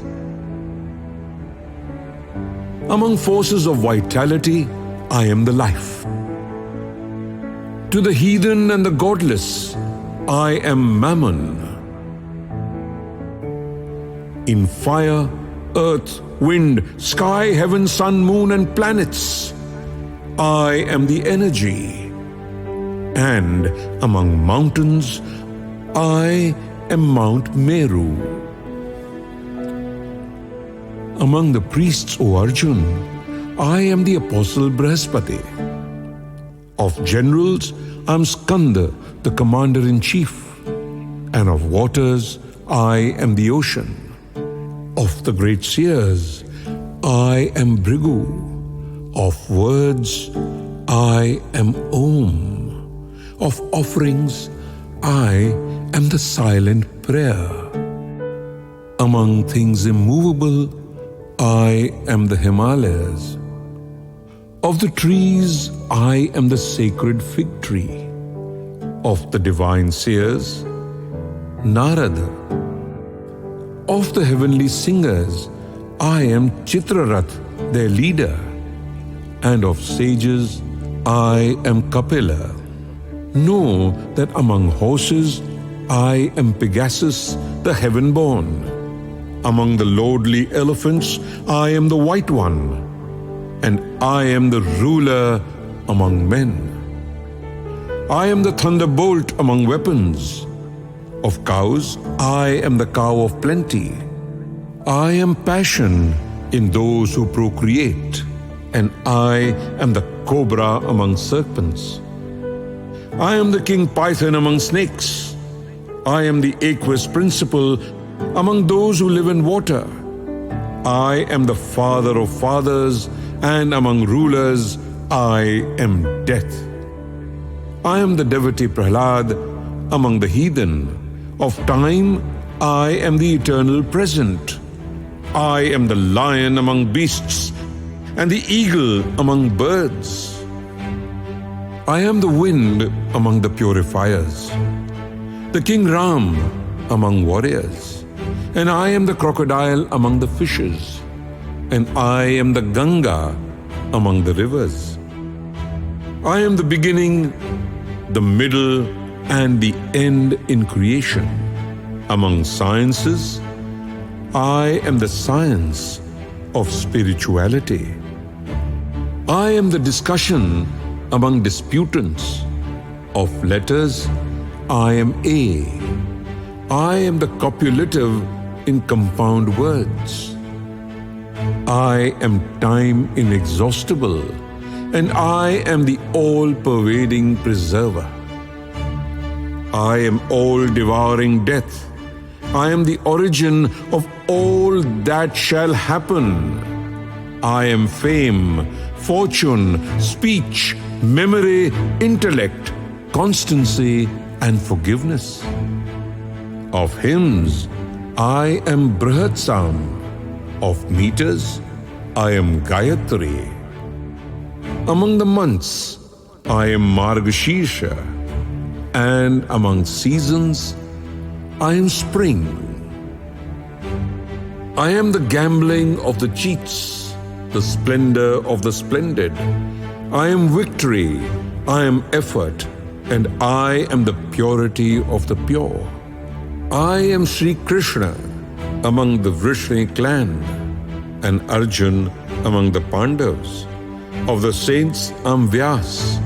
I am the Shukracharya among the sages. I am the scepter of rulers, the strategy of the conquerors, the silence of mystery, and the wisdom of the wise. I am the seed of all being. O Arjun, no creature moving or unmoving can live without me.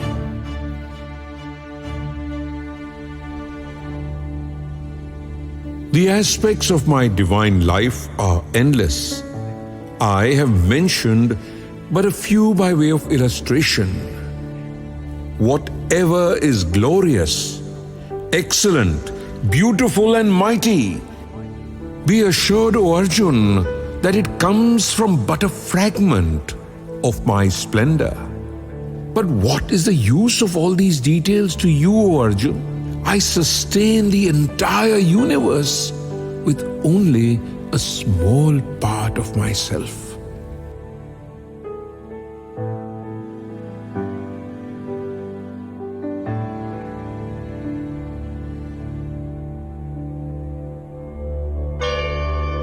Thus, in the holy book, the Bhagavad Gita, one of the Upanishads, in the science of the Supreme Spirit, in the art of self-knowledge, in the dialogue between the Divine Lord Shri Krishna and Prince Arjun, stands the 10th chapter, the Divine Manifestations.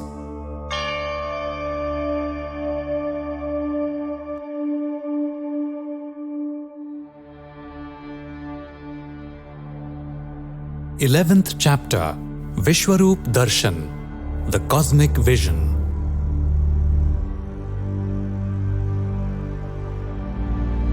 My Lord, your words concerning the supreme secret of self, given for my blessing, have dispelled the illusions which surrounded me.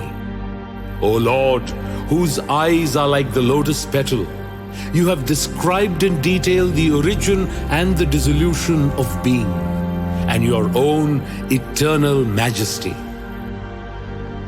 I believe, at last you have declared it. I long now to have a vision of your divine form. If you think that it can be made possible for me to see it, show me. Show me, O Lord of Lords. Show me your eternal self.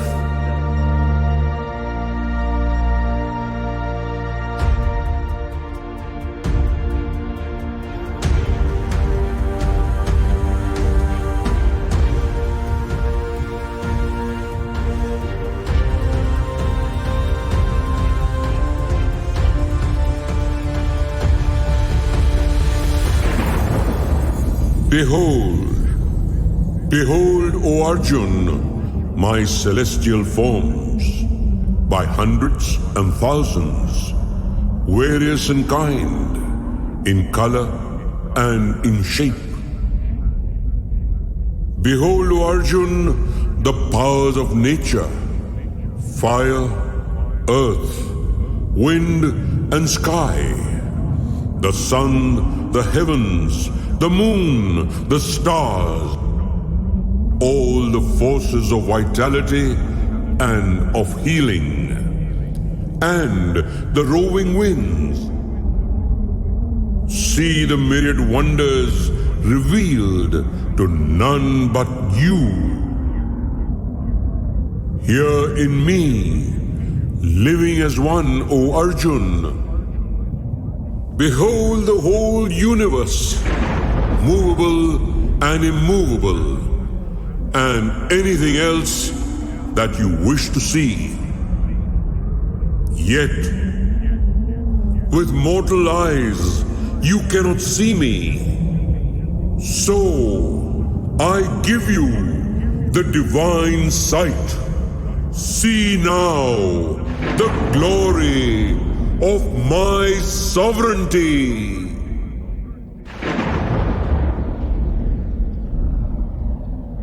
Having thus spoken, O King, the Lord, Shri Krishna, the Almighty Prince of Wisdom, showed to Arjun the Vishwaroop, supreme form of the great God.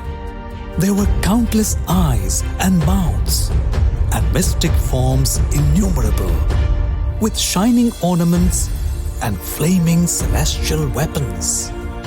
Crowned with heavenly garlands, clothed in shining garments, anointed with divine unctions, he showed himself as the resplendent one, marvelous, boundless, omnipresent.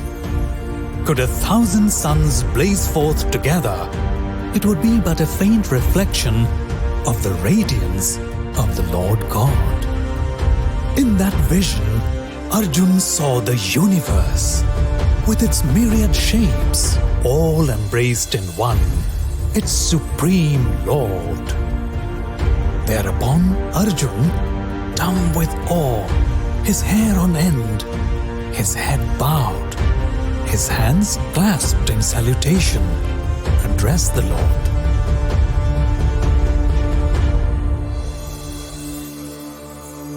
O Almighty God, I see in you the powers of nature, the various creatures of the world, the Supreme Creator on His lotus throne, the sages and the shining angels. I see you, infinite in form, with as it were faces, eyes and limbs everywhere. No beginning, no middle, no end. O Lord of the universe, your form is universal. I see you with the crown, the scepter and the discus, a blaze of splendor. I can barely keep my eyes open. You are so radiant, glowing like the blazing fire, brilliant as the sun, immeasurable. You are imperishable, the only one worthy to be known as the priceless treasure house of the universe, the immortal guardian of life eternal, the spirit everlasting.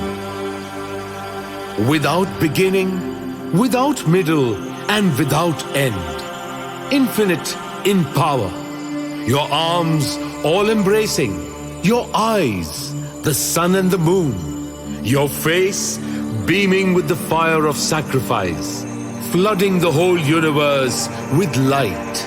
Alone you fill all the quarters of the sky, earth and heaven, and the regions between. O Almighty God, seeing your marvelous and awe-inspiring form, the spheres tremble with fear. The troops of celestial beings enter into you, some invoking you in fear with folded palms. The great seers and sages sing hymns to your glory, saying, All hail! The vital forces, the major stars, fire, earth, air, sky, sun, heaven, moon, and the planets, the angels, the guardians of the universe, the divine healers, the winds, the fathers, the heavenly singers, and hordes of devil worshippers, demons as well as saints, are amazed. seeing your stupendous form, O most mighty, with its many faces, its innumerable eyes and limbs and terrible jaws, I myself and all the worlds are overwhelmed with awe. When I see you touching the heavens, glowing with color, with open mouth and wide open fiery eyes, I am terrified. Oh my Lord, my courage and my peace of mind desert me. When I see your mouths with their fearful jaws like glowing fires at the dissolution of creation, I lose all sense of place. I find no rest. Be merciful, O Lord, in whom this universe abides. All these sons of Dhritarashtra, with the hosts of princes, Bhishma, Drona, and Karna, as well as the other warrior chiefs belonging to our side, I see them all rushing headlong into your mouths with terrible tusks, horrible to behold. Some are mangled between your jaws, with their heads crushed to atoms, as rivers in flood surge furiously to the ocean. So these heroes, the greatest among men, fling themselves into your flaming mouths. As moths fly impetuously to the flame only to be killed, so these men rush into your mouths to court their own destruction. You seem to swallow up the worlds, to lap them in flame. Your glory fills the universe. Your fierce rays beat down upon it irresistibly. Tell me then, who are you who dons this dreadful form? I bow before you, O mighty one. Have mercy, I pray, and let me see you as you were before, my friend. I have shown myself to you as the destroyer who lays waste the world and whose purpose now is destruction. Despite your every effort, all these warriors gathered here for battle shall not escape death. Then, O Arjun, gird up your loins and conquer. Subdue your foes and enjoy the kingdom in prosperity. I have already doomed them. O Arjun, be my instrument. Drona, Bhishma, Jayadratha, Karna, and all other brave warriors, I have condemned them all. Destroy them. Fight and fear not. Your enemies shall be crushed. Having heard these words from Lord Shri Krishna, Prince Arjun, with folded hands trembling, prostrated himself, and with a choking voice, bowing again and again, overwhelmed with awe, addressed the Lord once more. My Lord, it is natural that the world revels and rejoices when it sings the praises of your glory. The demons fly in fear, and the saints offer their salutations. How should they do otherwise? O you supremest self, greater than the powers of creation, the first cause, infinite, the Lord of Lords, the home of the universe, imperishable, being and not being, yet transcending both. You are the primal God, the ancient, the supreme abode of this universe, the one who knows all, the knowledge and the final home. You fill everything. Your form is infinite. You are the wind, You are death. You are the fire, the water, the moon, the father and the grandfather. Honor and glory to you 1,000 times, again and again. I salute you, O mighty Lord. I salute you from all directions, you who encompass all. Your power is immeasurable, your majesty infinite. You uphold all things. Yes, you yourself are everything. O Lord, whatever I have said to you in rashness, taking you only for a friend and addressing you as O Krishna, O Yadav, O friend, in thoughtless familiarity, not understanding your greatness. Whatever insult I have offered to you in jest, in sport, or casually in conversation, or at the banquet, alone or in company, I ask your forgiveness for them all, O Lord, who are without an equal. For you are the Father of all things movable and immovable, the worshipful, the Master of masters. In all the worlds there is none equal to you, O Lord, who stands alone, supreme.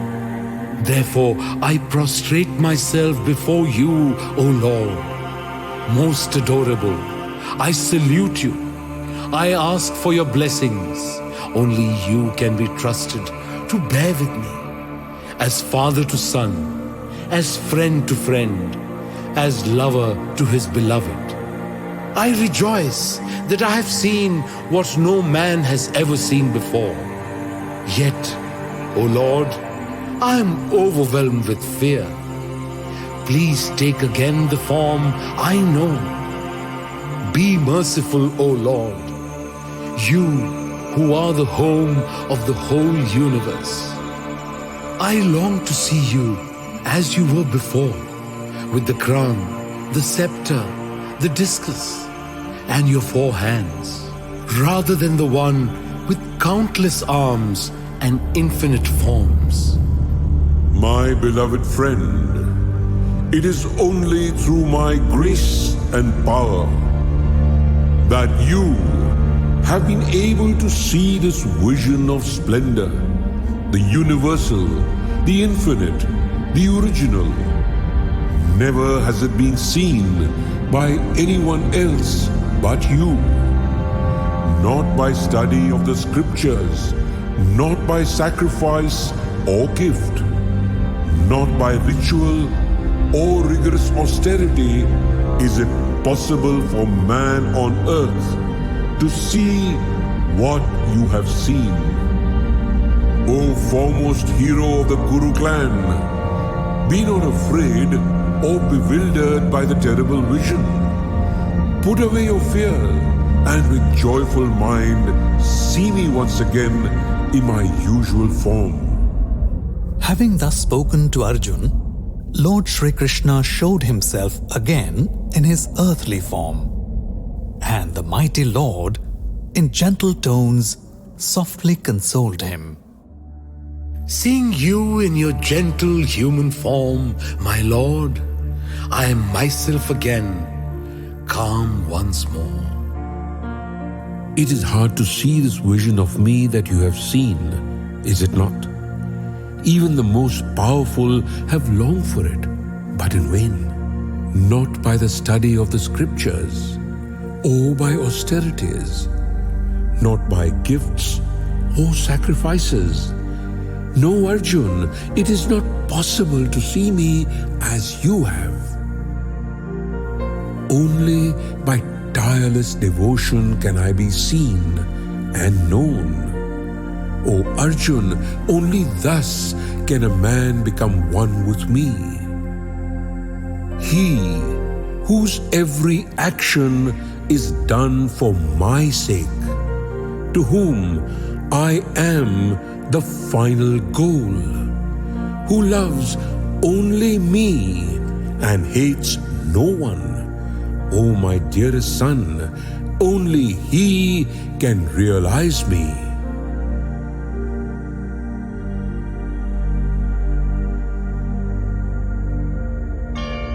Thus, in the holy book, the Bhagavad Gita, one of the Upanishads, in the science of the Supreme Spirit, in the art of self-knowledge, in the dialogue between the Divine Lord Shri Krishna and Prince Arjun, stands the 11th chapter, Vishwaroop Darshan, the Cosmic Vision.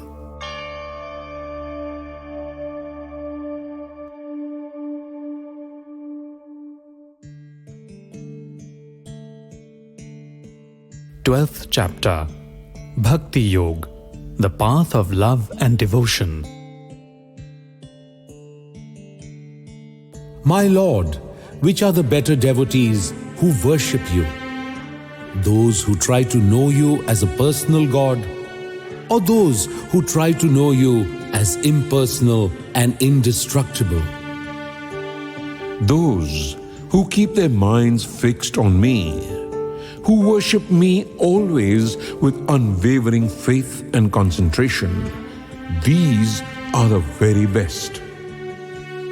Those who worship me as the indestructible, the undefinable, the unmanifest, the omnipresent, the unthinkable, the primeval, the immutable, and the eternal, subduing all their senses, viewing all conditions of life with the same eye, and working for the welfare of all beings. Assuredly, they come to me. But they, who thus fix their attention on the absolute and impersonal, encounter greater hardships. For it is difficult for those who possess a body to realize me as without one. In fact, those who surrender their actions to me, who muse on me, worship me, and meditate on me alone, with no thought but of me, O Arjun, I rescue them quickly from the ocean of life and death, for their minds are fixed on me. Then let your mind cling only to me. Let your intellect abide in me, and without doubt you shall live hereafter in me alone. But if you find it difficult to fix your mind firmly on me, then, my beloved friend, try to do so by constant practice. And if you are not strong enough to practice concentration, then devote yourself to my service. Do all your acts for my sake, and you shall still attain the goal. And if you are too weak even for this, then seek refuge in union with me, and with perfect self-control, renounce the fruit of all your action. Knowledge is superior to blind action, meditation to mere knowledge, renunciation of the fruit of action to meditation. And where there is renunciation, peace will follow.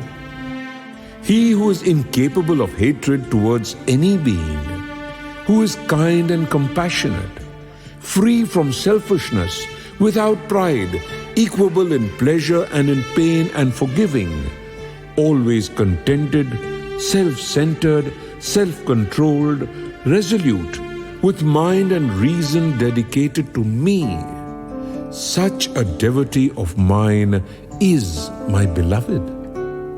He who does not harm the world, and whom the world cannot harm, who is not carried away by any impulse of joy, anger, or fear. This one is my beloved.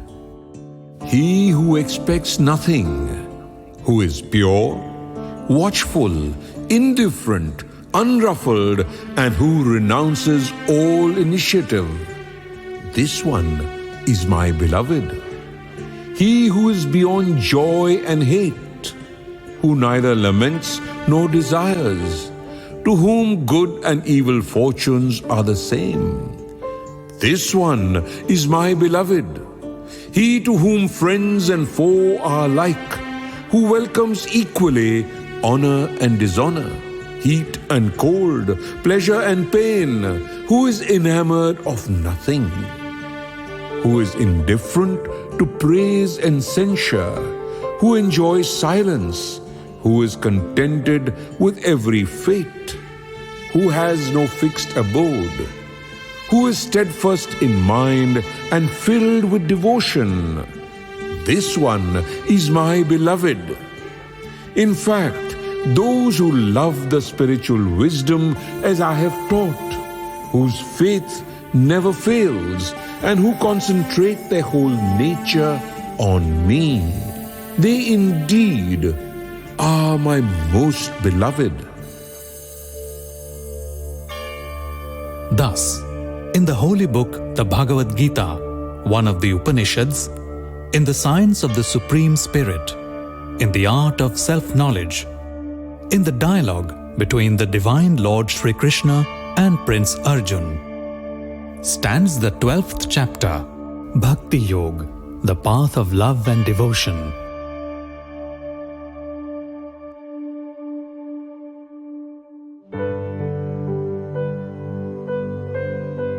Thirteenth chapter, Spirit and Matter. My Lord, who is God, and what is nature? What is matter, and what is the self? What is it that they call wisdom? And what is it that is worth knowing? I wish to have this explained. O Arjun, the body of man is a playground of the self, and that which knows the activities of matter, sages call the self. I am the all-knowing self that lives in the playground of matter. Knowledge of matter and of the all-knowing self is wisdom. What is called matter, of what it is composed, where it came from, and why it changes. What is the self, and what is its power? This I shall now expand on. Seers have sung of it in various ways, in many hymns and sacred Vedic songs, weighty in thought and convincing in argument. Earth, fire, water, air, ether, the five great fundamentals. Personality, intellect, the mysterious life force, the 10 organs of perception and action, the mind and the 5 domains of sensation. Desire, aversion, pleasure, pain, sympathy, vitality, and the persistent clinging of life. These are in brief the constituents of changing matter. Humility, sincerity, harmlessness, forgiveness, correct moral behavior, service of the master, purity, steadfastness, self-control, renunciation of the delights of sense, absence of pride, right understanding of the painful problems of birth and death, of age and sickness, indifference, non-attachment to sex, children or home, equanimity in good fortune and in bad, unswerving devotion to me, by concentration on me and me alone, a love for solitude, indifference to social life, constant yearning for the knowledge of self, and pondering over the lessons of the great truth.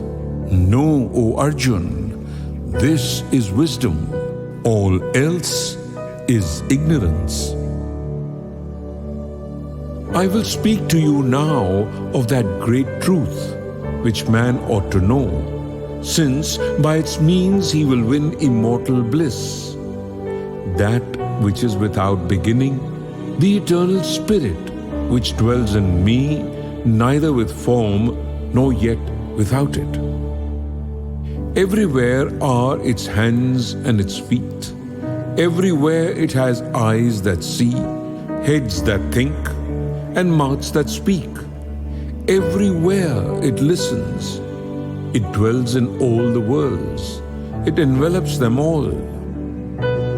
Beyond the senses, it shines through every sense perception, bound to nothing.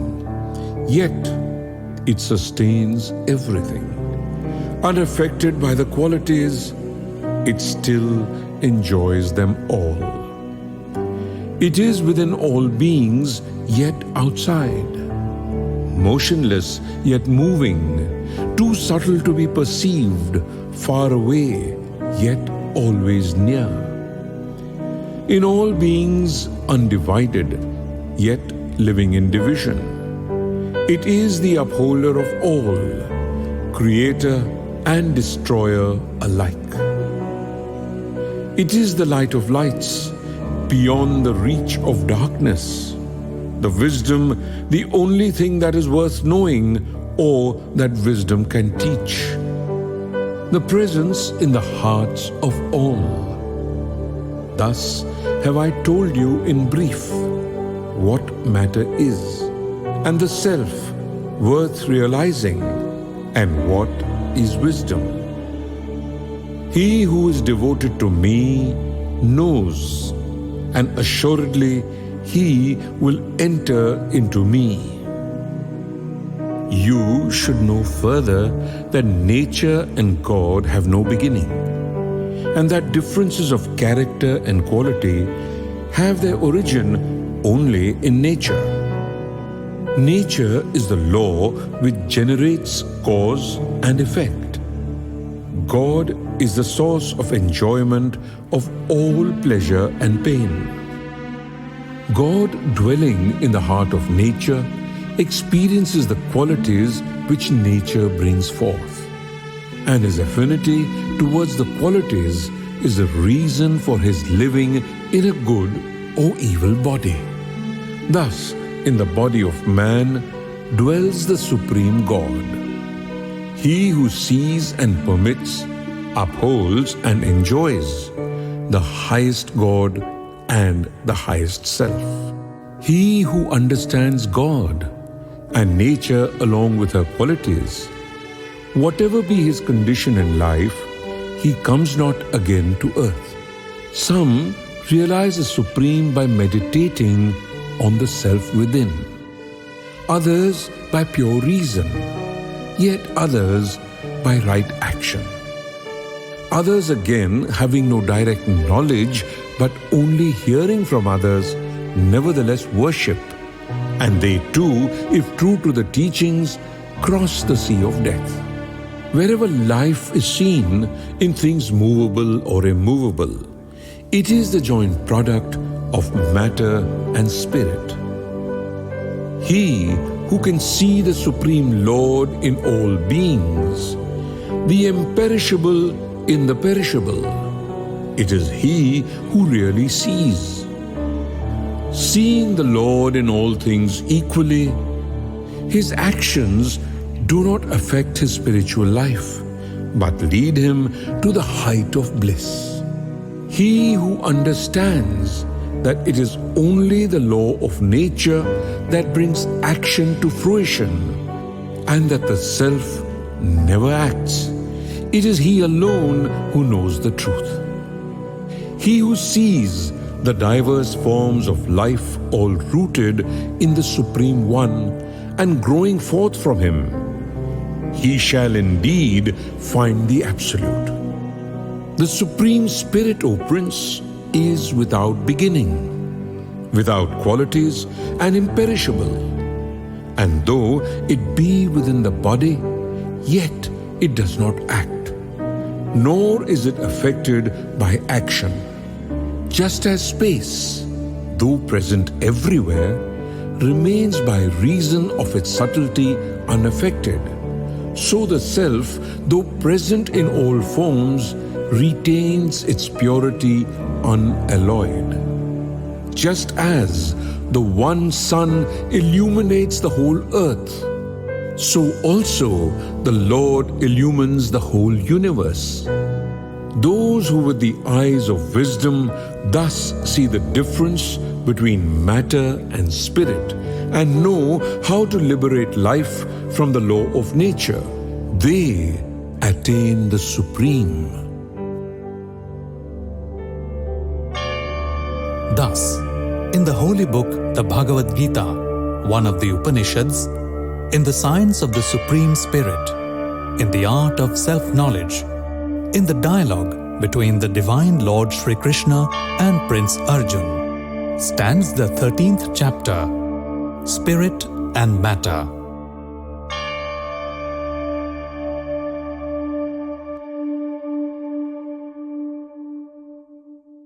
Fourteenth chapter, The Three Qualities. O Prince Arjun, now I will reveal to you the wisdom which is beyond knowledge, by attaining which the sages have reached perfection. Dwelling in this wisdom and realizing my divinity, they are not born again when the universe is recreated at the beginning of every cosmic cycle, nor are they affected when it is dissolved. The eternal cosmos is my womb, in which I plant the seed, from which all beings are born. O illustrious son of Kunti, through whatever wombs men are born, it is the spirit itself that conceives, and I am their father.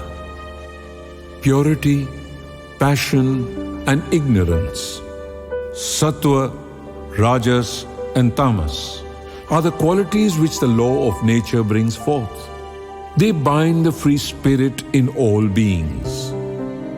O sinless one, of these purity, sattva being luminous, strong and invulnerable, binds one by its yearning for happiness and illumination. Passion, rajas, engendered by thirst for pleasure and attachment, binds the soul through its fondness for activity. But ignorance, tamas, the product of darkness, stupefies the senses in all embodied beings, binding them by the chains of folly, indolence, and lethargy. Purity brings happiness, passion brings commotion, and ignorance, which obscures wisdom, leads to a life of failure. O Prince, purity prevails when passion and ignorance are overcome. Passion prevails when purity and ignorance are overcome, and ignorance when it overcomes purity and passion. When the light of knowledge gleams forth from all the gates of the body, then be sure that purity prevails. Greed, the impulse to act, and the beginning of action itself are all due to the dominance of passion. On the other hand, darkness, stagnation, folly, and infatuation are the result of the domination of ignorance. When purity prevails, the soul, on quitting the body, passes on to the pure regions where live those who know the highest. When passion prevails, the soul is reborn amongst those who love activity. When ignorance rules, it enters the wombs of the ignorant.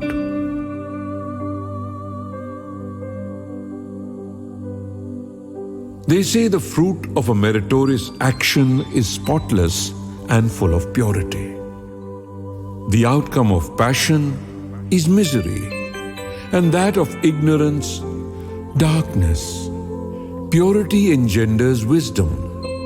Passion generates extreme desire. and ignorance brings forth folly, infatuation, and darkness.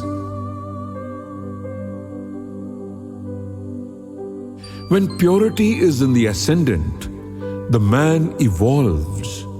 When passion, he neither evolves nor degenerates. When ignorance is on the rise, he is truly lost. As soon as man understands that it is only the qualities which act and nothing else, and perceives that which is beyond, he attains my divine nature. When the soul transcends the qualities which are the real cause of physical existence, then, freed from birth and death, from old age and misery, he drinks the nectar of immortality. My Lord, by what signs can he who has transcended the qualities be recognized? How does he act? How does he live beyond them? O Prince, he who shuns not the quality which is present and longs not for that which is absent, he who maintains an attitude of indifference, who is not disturbed by the qualities, who realizes that it is only they who act and remains calm, who accepts pleasure or pain as it comes, who is centered in his self, to whom a piece of clay or a stone or gold are all the same, who neither likes nor dislikes, who is steadfast, indifferent, alike to praise or censure, who looks equally upon honor and dishonor, who loves friends and foes alike, and abandons all initiative, such is he who transcends the qualities. And he who serves me and only me with unfaltering devotion shall overcome the qualities and become one with the eternal. For I am the home of the Spirit, the continual source of immortality, of eternal righteousness, and of infinite joy. Thus, in the holy book, the Bhagavad Gita, one of the Upanishads, in the science of the Supreme Spirit, in the art of self-knowledge, in the dialogue between the Divine Lord Shri Krishna and Prince Arjun, stands the 14th chapter, The Three Qualities.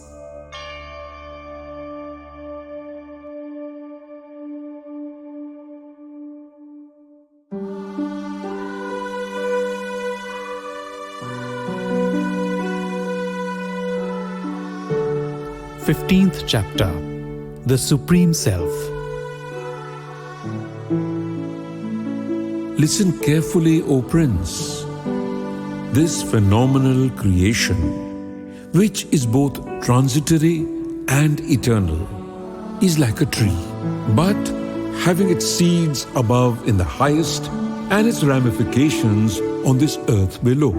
The scriptures are its leaves, and he who understands this knows.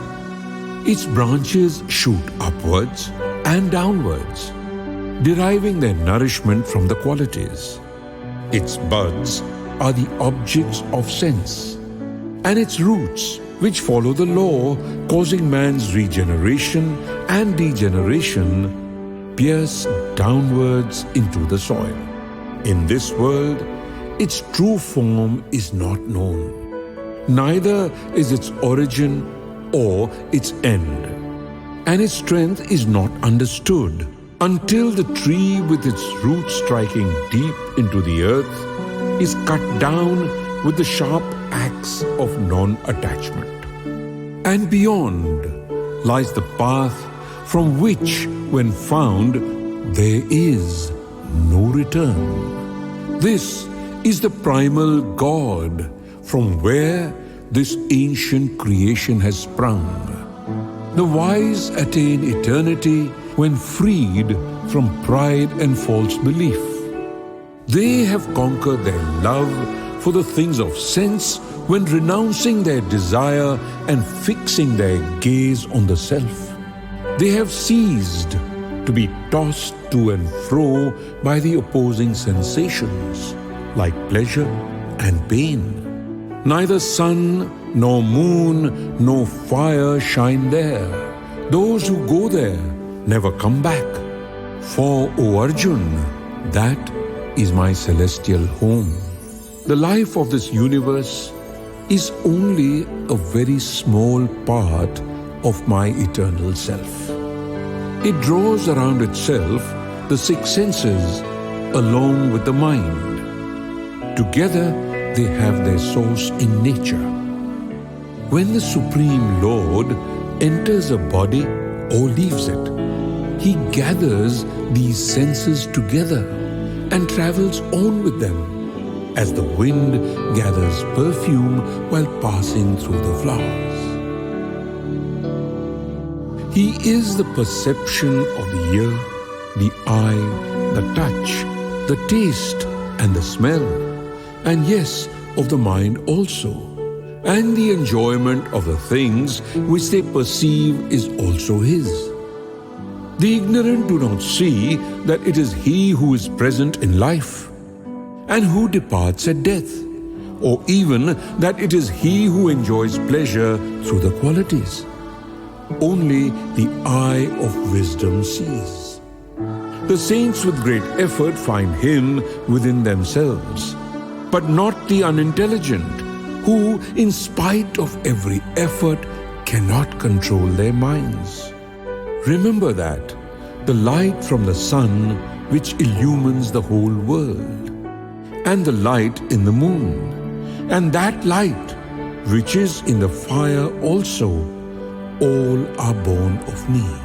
I enter this world and animate all my creatures with my vitality. And by my cool moonbeams, I nourish the plants.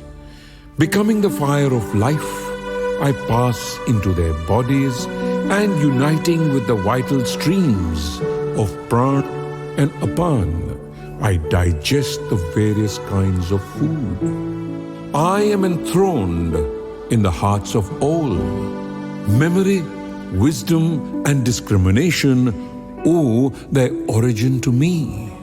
I am He who is to be realized in the scriptures.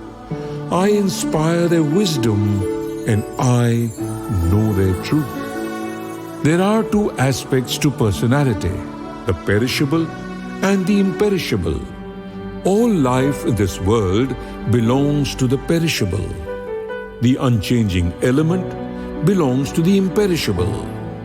But higher than all am I, the Supreme God, the Absolute Self, the Eternal Lord who pervades the worlds and upholds them all.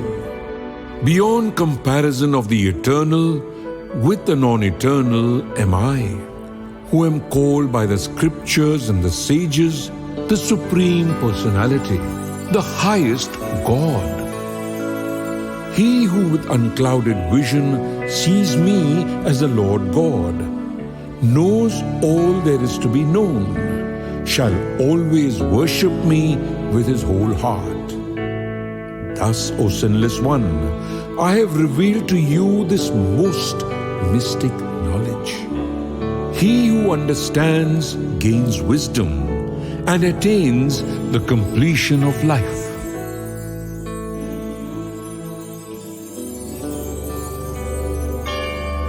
Thus, in the holy book, the Bhagavad Gita, one of the Upanishads, in the science of the Supreme Spirit, in the art of self-knowledge, in the dialogue between the Divine Lord Shri Krishna and Prince Arjun, stands the 15th chapter, the Supreme Self.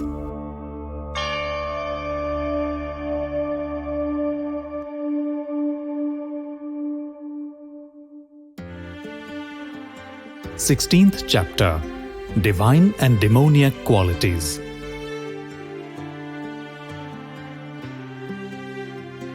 Let me tell you, O Arjun, the godly qualities in man.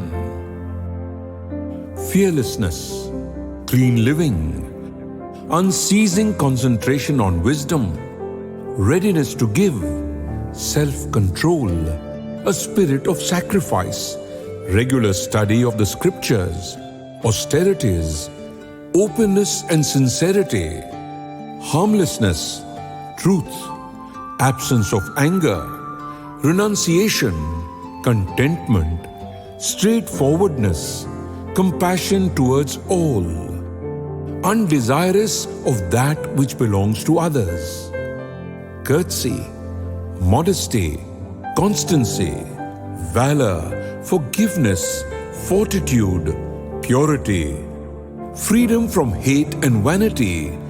These are his who possesses the godly qualities. On the other hand, hypocrisy, pride, insolence, cruelty, ignorance belong to him who is born of godless qualities. Godly qualities lead to liberation, godless to bondage. Do not be anxious, O Prince. You have the godly qualities. All beings are of two classes, godly and godless.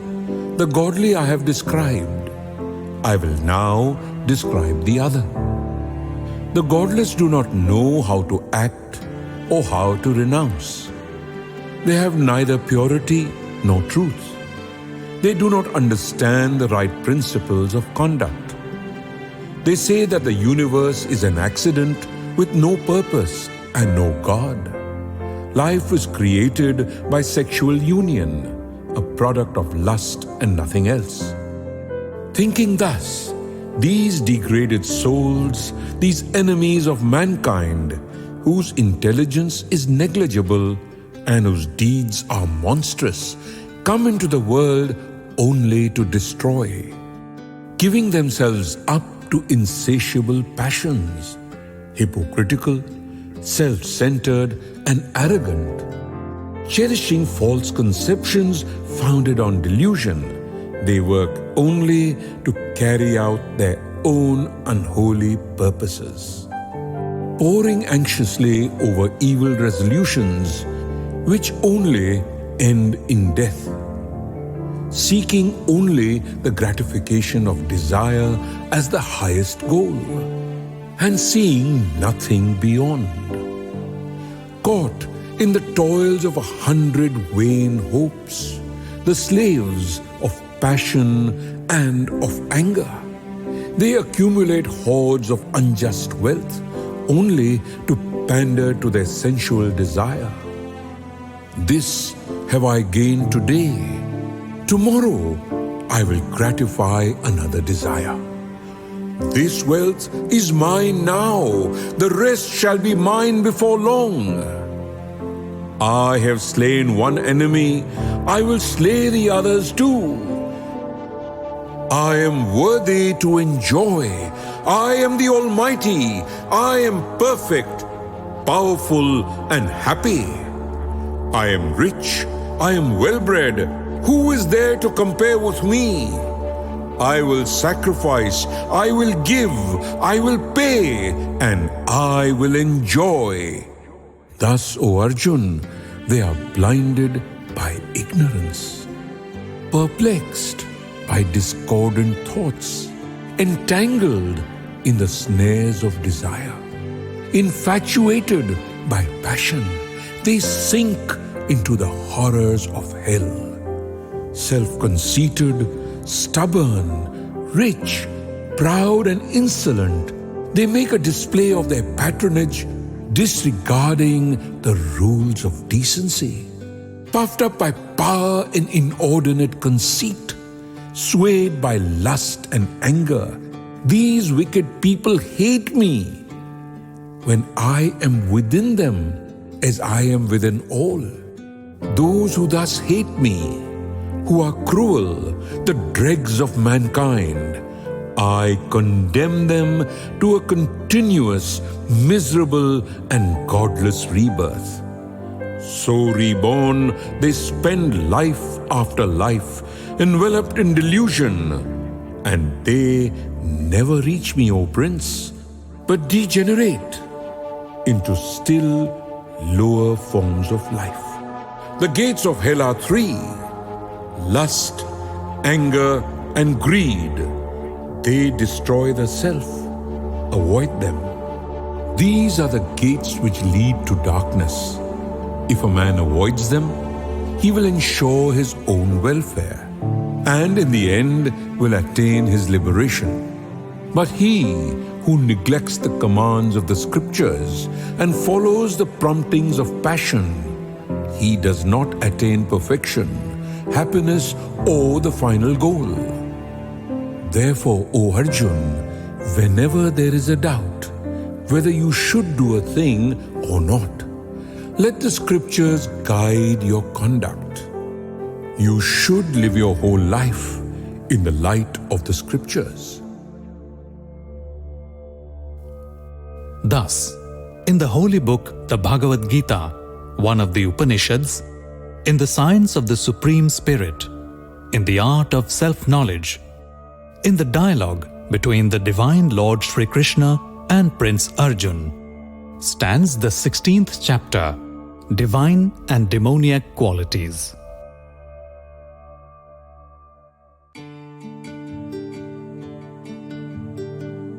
Seventeenth chapter, the threefold faith, Sattva, Rajas, and Tamas.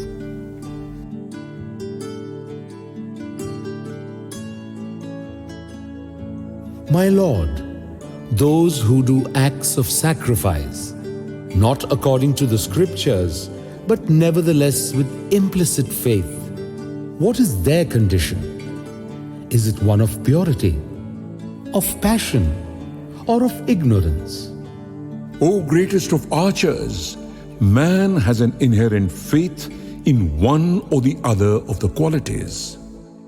Purity, passion, ignorance, sattva, rajas, tamas. The faith of every man conforms to his nature. By nature, he is full of faith. He is in fact what his faith makes him. The pure worship the true God. The passionate, the powers of wealth and magic. On the other hand, the ignorant worship the spirits of the dead and of the lower orders of nature. Those who practice austerities not commanded by the scriptures, who are slaves to hypocrisy and egotism, who are carried away by the fury of desire and passion, they are ignorant. They torment the organs of the body and they harass me, who lives within.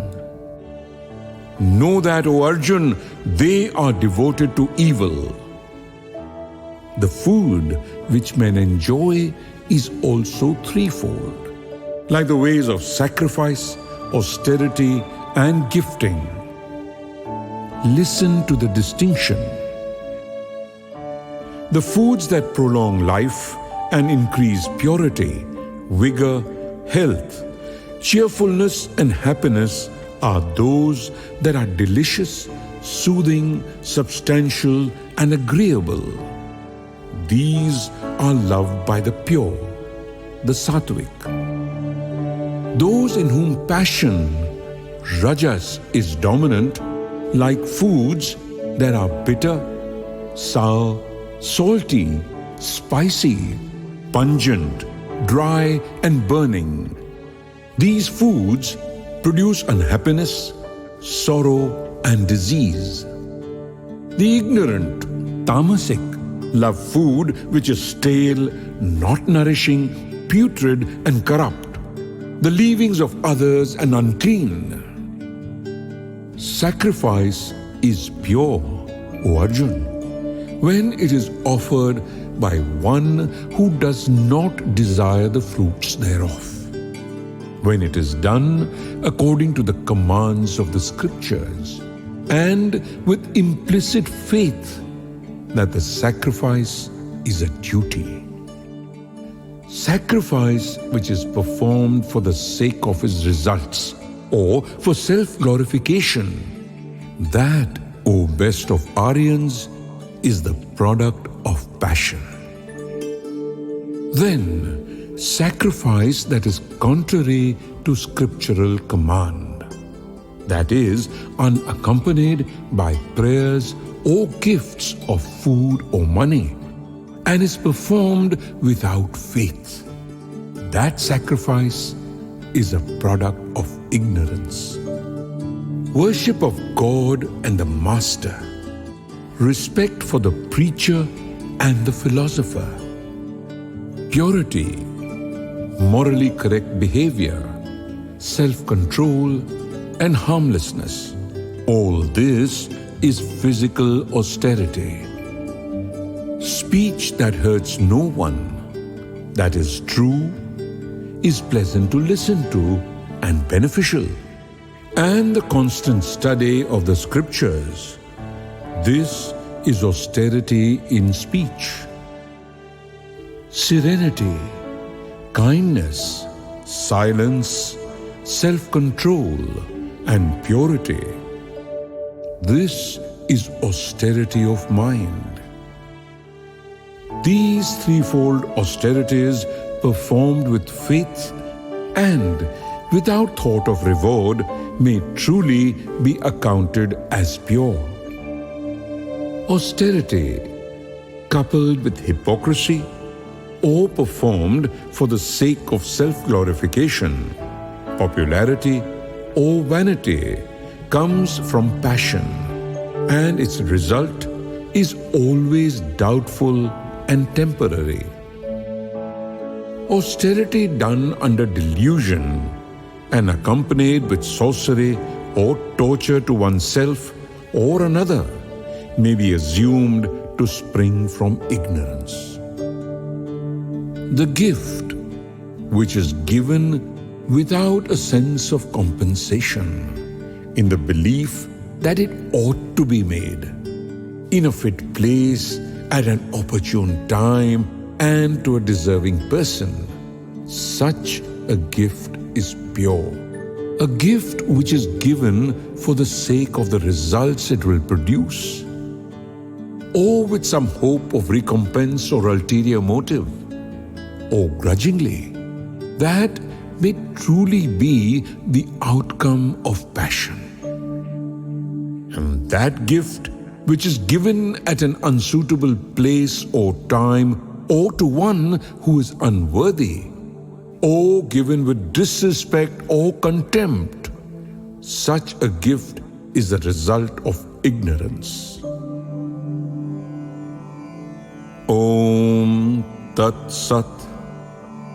This is a triple designation of the Eternal Spirit, the principle mentioned in the ancient Vedic scriptures, by which the ceremonials and the sacrifices were to be made. Therefore, all acts of sacrifice, gifts, and austerities performed by those who understand the Spirit begin with the word Om. Those who desire deliverance begin their acts of sacrifice, austerity, or gift with the word Tat, meaning that, without thought of reward. Sat means reality, or the highest good, and also, O Arjun, it is used to mean an action of exceptional merit. Conviction in sacrifice, in austerity, and in giving is also called Sat. So too, an action done only for the Lord's sake. Whatsoever is done without faith, whether it be sacrifice, austerity, or gift, or anything else, is called Asat, meaning unreal, for it is the negation of Sat. O Arjun, such an act has no significance, here or hereafter.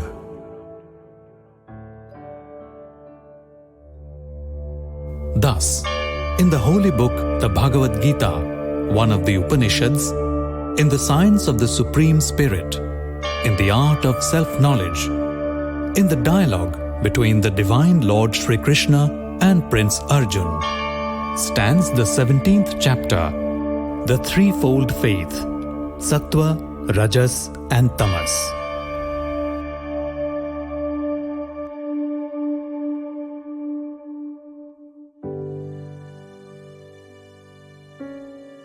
Eighteenth chapter, Spirit of Renunciation.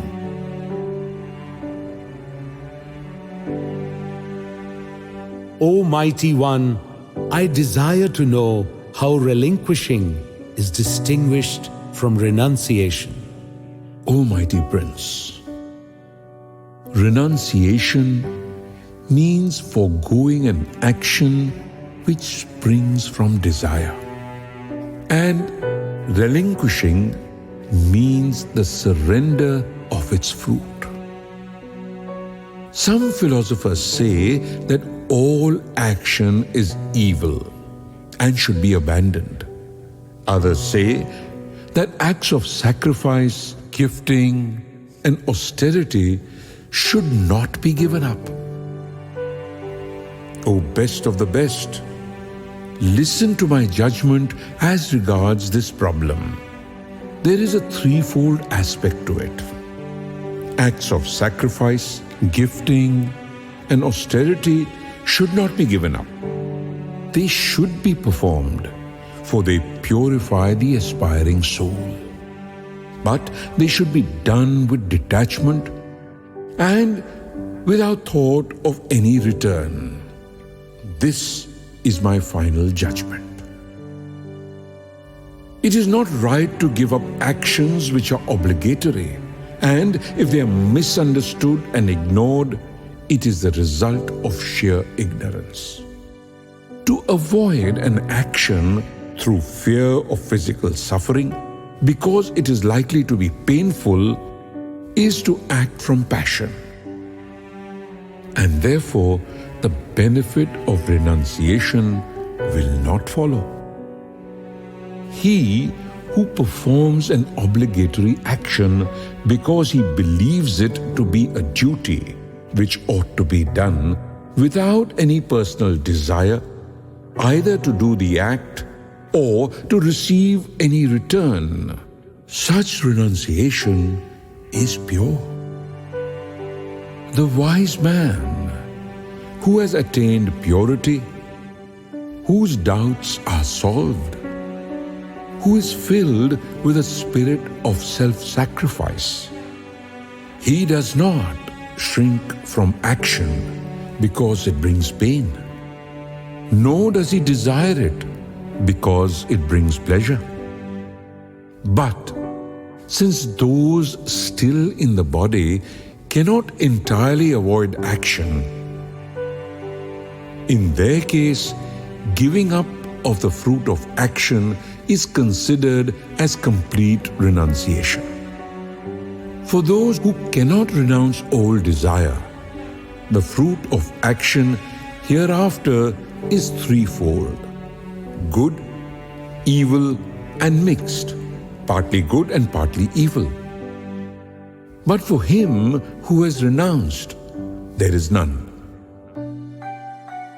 Let me tell you now, O mighty man, the 5 causes which, according to the final decision of philosophy, must be there before an action can be accomplished. These are a body, a personality, physical organs, their manifold activity, and destiny. Whatever action a man performs, whether by muscular effort or by speech or by thought, and whether it be right or wrong, these 5 are the essential causes. But the fool who supposes, because of his immature judgment, that it is his own self alone that acts, he perverts the truth and does not see correctly. He who has no pride and whose intellect is unalloyed by attachment, even though he may kill, it is not considered that he has killed, Therefore, his act does not bind him. Knowledge, the knower, and the object of knowledge. These are the threefold incentives to action. And the act, the actor, and the instrument are the threefold constituents of action. The knowledge, the act, and the doer differ according to the qualities.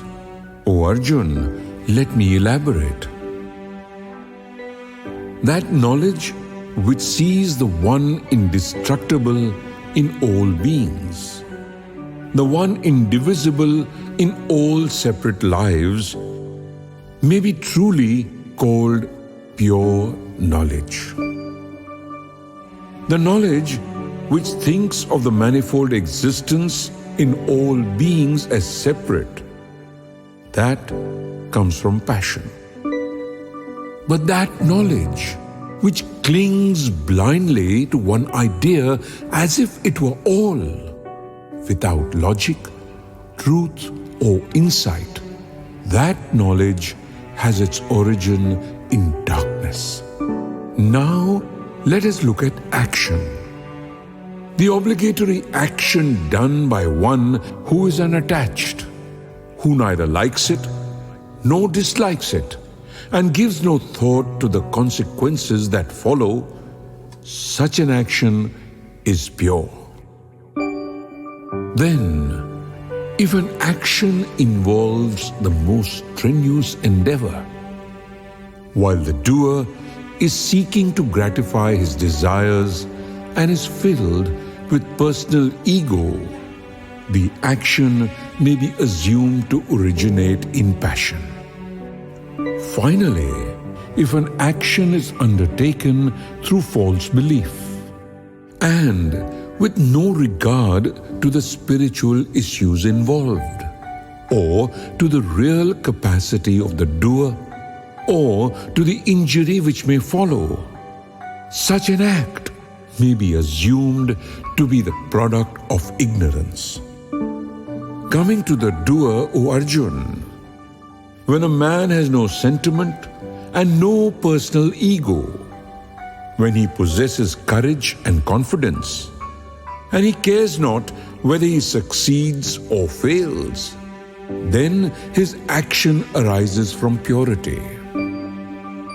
Secondly, in the man who is impulsive, greedy, looking for reward, violent, impure, torn between joy and sorrow, it may be assumed that in him passion is predominant.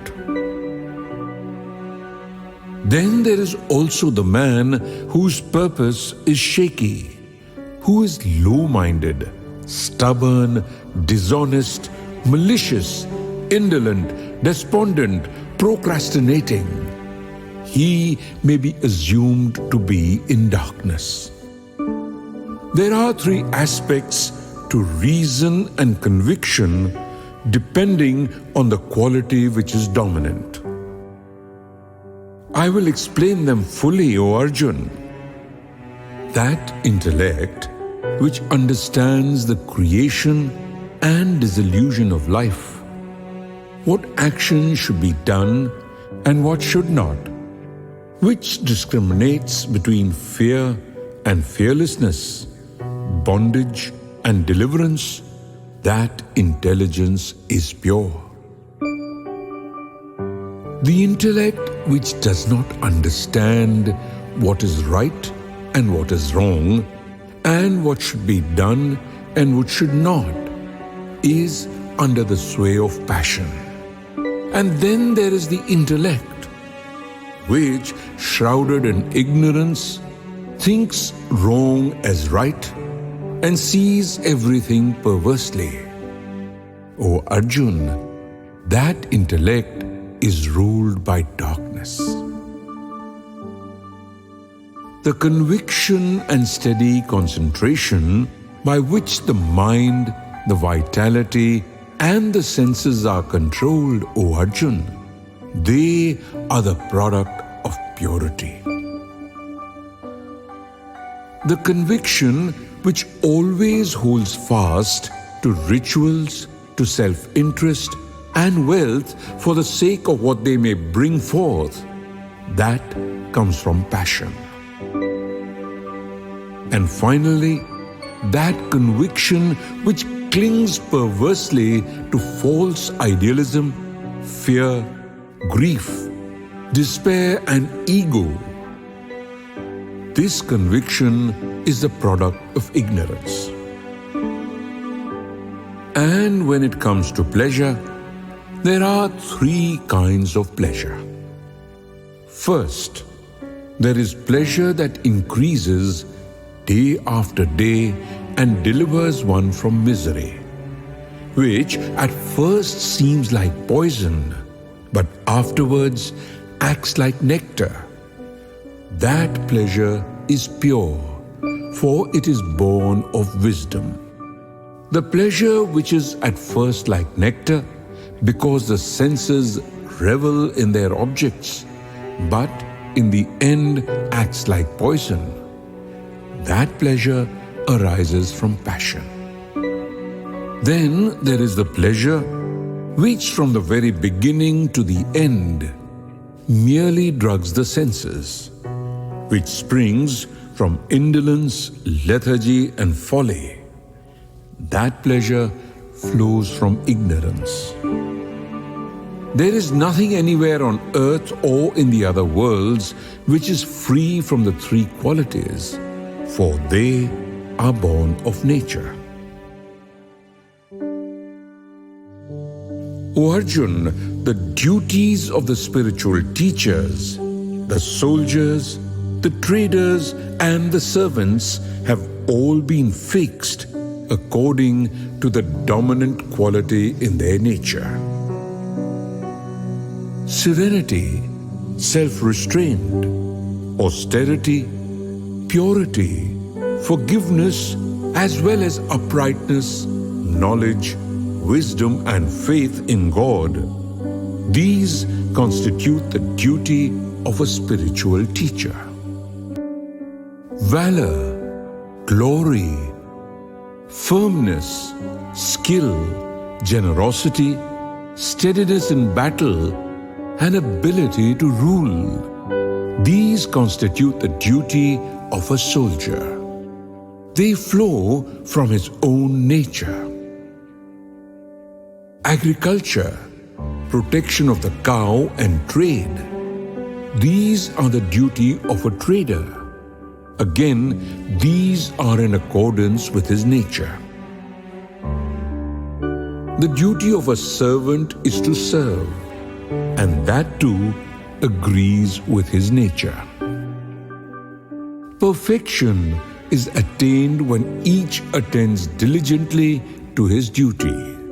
Listen, O Arjun, and I will tell you how perfection is attained by him who always minds his own duty.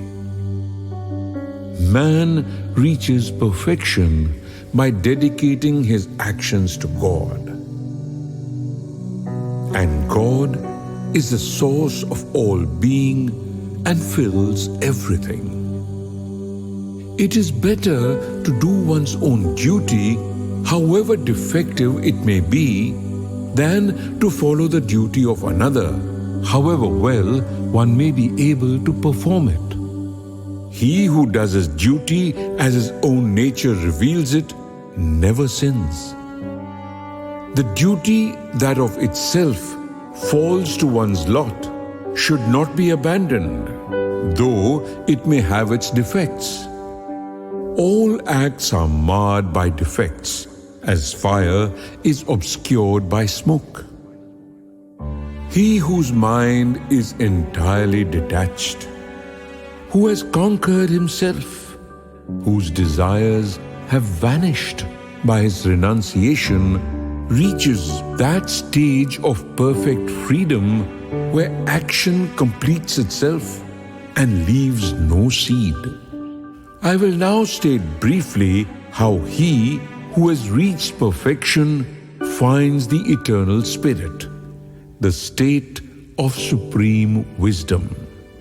guided always by pure reason, bravely restraining himself, renouncing the objects of sense and giving up attachment and hatred, enjoying solitude, abstinence from pleasure, his body, mind and speech under perfect control. Absorbed in meditation, he becomes free, always filled with the spirit of renunciation. Having abandoned selfishness, power, arrogance, anger and desire, possessing nothing of his own and having attained peace, he is fit to join the eternal spirit. And when he becomes one with the eternal, and his soul knows the bliss that belongs to the self, he feels no desire and no regret. He regards all beings equally and enjoys the blessings of supreme devotion to me. By such devotion, he sees me, who I am, and what I am. And thus, realizing the truth, he enters my kingdom. Relying on me in all his actions and doing them for my sake, he attains by my grace eternal and unchangeable life.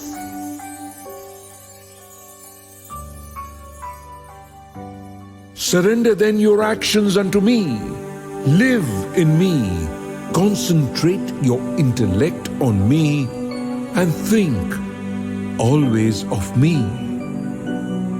Fix but your mind on me, and by my grace you shall overcome the obstacles in your path. But if misled by your pride you will not listen, then indeed you shall be lost. If you in your vanity think of avoiding this fight, your will shall not be fulfilled, for nature herself will compel you. O Arjun, your duty binds you. From your own nature has it arisen, and that which in your false belief you desire not to do, that very thing you shall do. You are helpless. God dwells in the hearts of all beings, O Arjun. He causes them to revolve as if it were on a wheel by His mystic power. With all your strength, fly unto Him and surrender yourself. And by His grace shall you attain supreme peace and reach the eternal home. Thus, I have revealed to you the truth, the mystery of mysteries. Having thought over it, you are free to act as you will. Only listen once more to my last word, the deepest secret of all. You are my beloved. You are my friend, and I speak for your welfare. Dedicate yourself to me, worship me, sacrifice all for me. Prostrate yourself before me, and to me you shall surely come. Giving up all your earthly ways and approaches, surrender yourself only to me. Do not grieve. I shall liberate you from all your sin. Speak not of this to one who has not practiced austerities, nor to him who does not love, nor to him who will not listen, nor him who mocks. Understand, O Arjun, he who teaches this great secret to my devotees, his is the highest devotion. and most truly he shall come to me. There can be no one among men who can perform a service dearer to me than this, or any man on earth more beloved by me than he. He who will study the spiritual discourse of ours, I assure you, he shall thereby worship me at the altar of wisdom.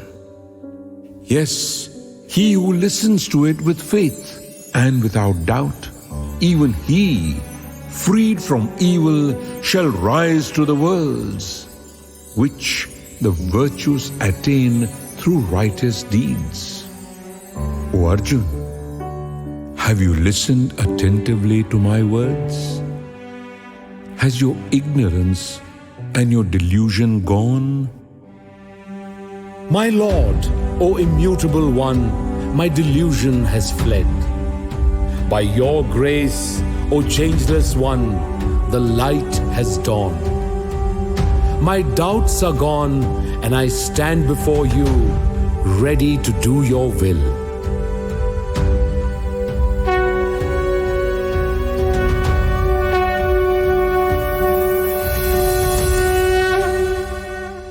Thus have I heard this rare, wonderful, and soul-stirring discourse of the Lord Shri Krishna and the great-souled Arjun. Through the blessings of the sage Vyas, I listened to this secret and noble science from the lips of its master, the Lord Shri Krishna. O King, the more I think of that marvelous and holy discourse, the more I lose myself in joy. As memory recalls again and again the exceeding beauty of the Lord, I am filled with amazement and happiness. Wherever is the Prince of Wisdom, the Lord Shri Krishna, and wherever is the great archer Arjun, I am more than convinced that good fortune, victory, happiness, and righteousness will follow.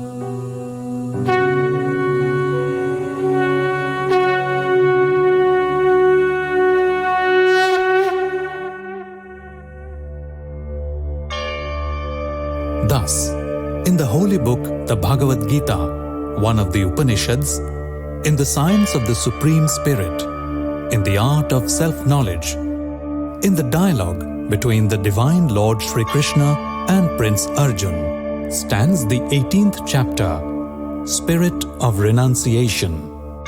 May the Lord Shri Krishna bless you.